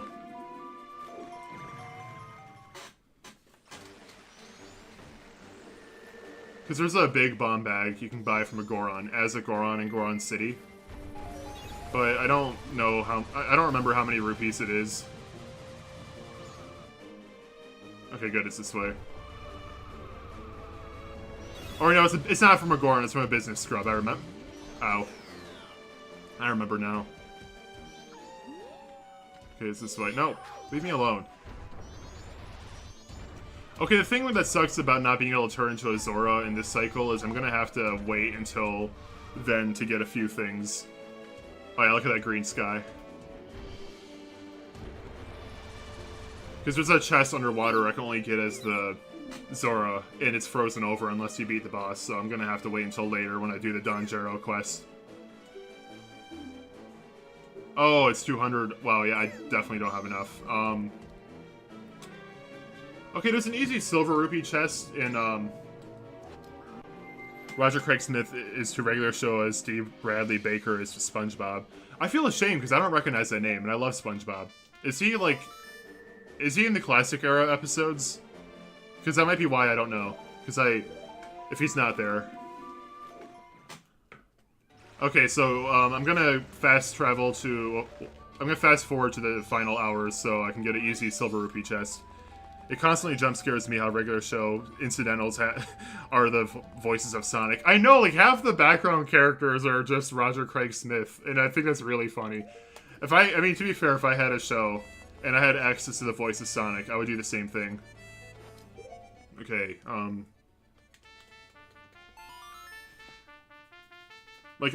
actually...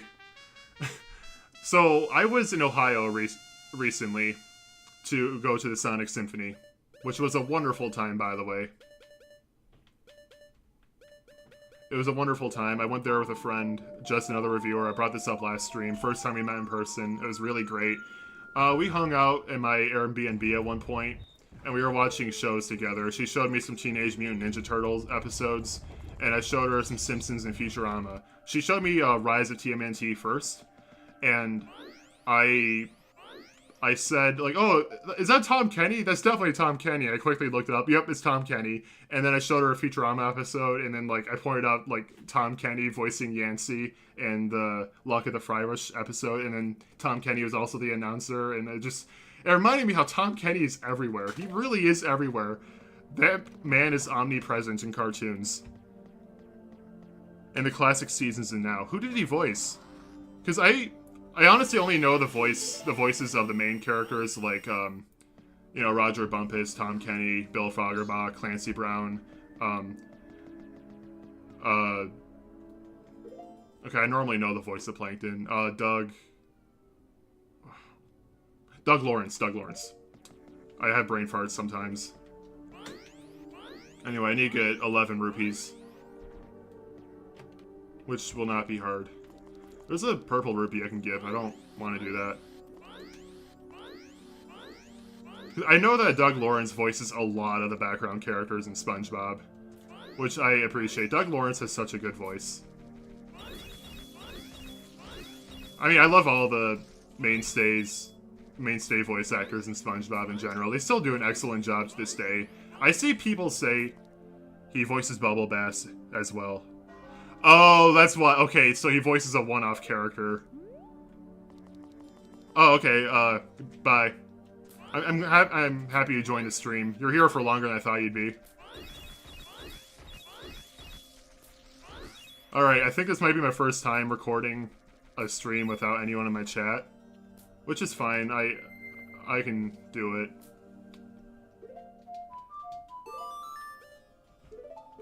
Gotta talk still for the VOD watches, though. But honestly, I have been so grateful that I've only ever had people in my chat. I've never had a time where I was just talking to, like, nothing. I am now, though. But that's fine. If it took this long, I was able to get an entire Ocarina of Time randomizer run-in before that happened. And a good chunk of Majora's Mask. Like, that's pretty good. Considering I have, like, less than 200 subs on YouTube, that's pretty good. I'm happy with that. I do really appreciate all the support I've been getting.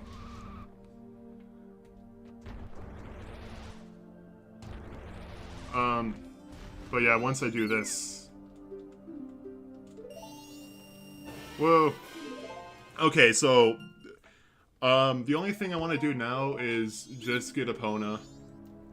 Okay, so yeah, my plan right now.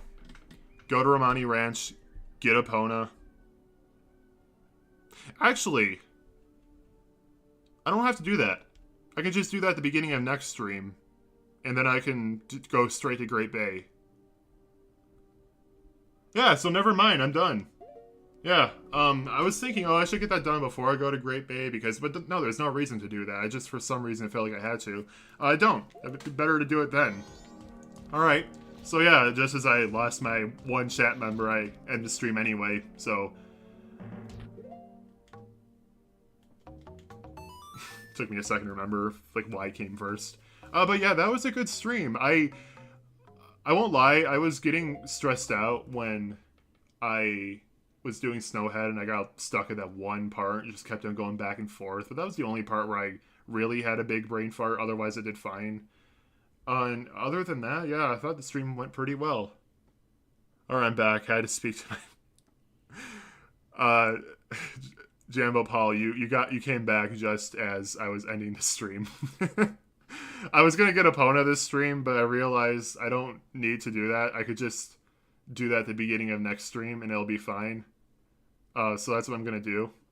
I'm gonna get Epona, go to Great Bay, do stuff there, and I already said that for this stream, but I especially mean it. Great Bay is when this game really, really, really picks up. Like, I really, really like Snowhead, but I love Great Bay, and I love Akana Canyon. From then on, that's when this game becomes, like, an S-tier experience to me. Yeah, this will become even better from then. So, I'll see you guys next time. I don't know when I'm going to stream again. I'm definitely going to aim for at least once a weekend, but I kind of want to get some weekdays in there, too. I have a lot of time. As I've went over earlier in the stream, when I got probably a little too personal, I don't have a job, so I have a lot of free time. But, so, like, I could theoretically stream whenever. It's just that, again, I'm still kind of getting used to it, so I'm still anxious about it. I'm already pushing myself in general by doing this. But, yeah, I probably should stream more. Well, now, wouldn't be the first time I've turned into one of my IRL friends' Twitch streams right as he was wrapping up several times. Yeah, that's always fun when that happens. So... yeah, next time, Epona, Great Bay, probably Honey and Darling if I remember that exists. And yeah, see you guys then. Hold on, I'm going to save before I actually end this stream. Why is the default a no? Why would you... Okay, I'll try to tune in again when I can. Yeah, okay, actually there's another thing I want to talk about before I end this. I don't know when the ideal time to stream is. For a little bit I was thinking, okay, weekends makes the most sense because that's when most people are free. But I realized I've been streaming at night. At night. And, you know, people who have things to do tend to be busy on Saturday nights. So maybe it isn't a great time to stream. I don't know. I'm open to any suggestions if anyone thinks there'd be a better time. Because it really doesn't matter to me. But, yeah. Anyway, I'm going to end this. Bye, everyone. I had a good time. I hope you did too.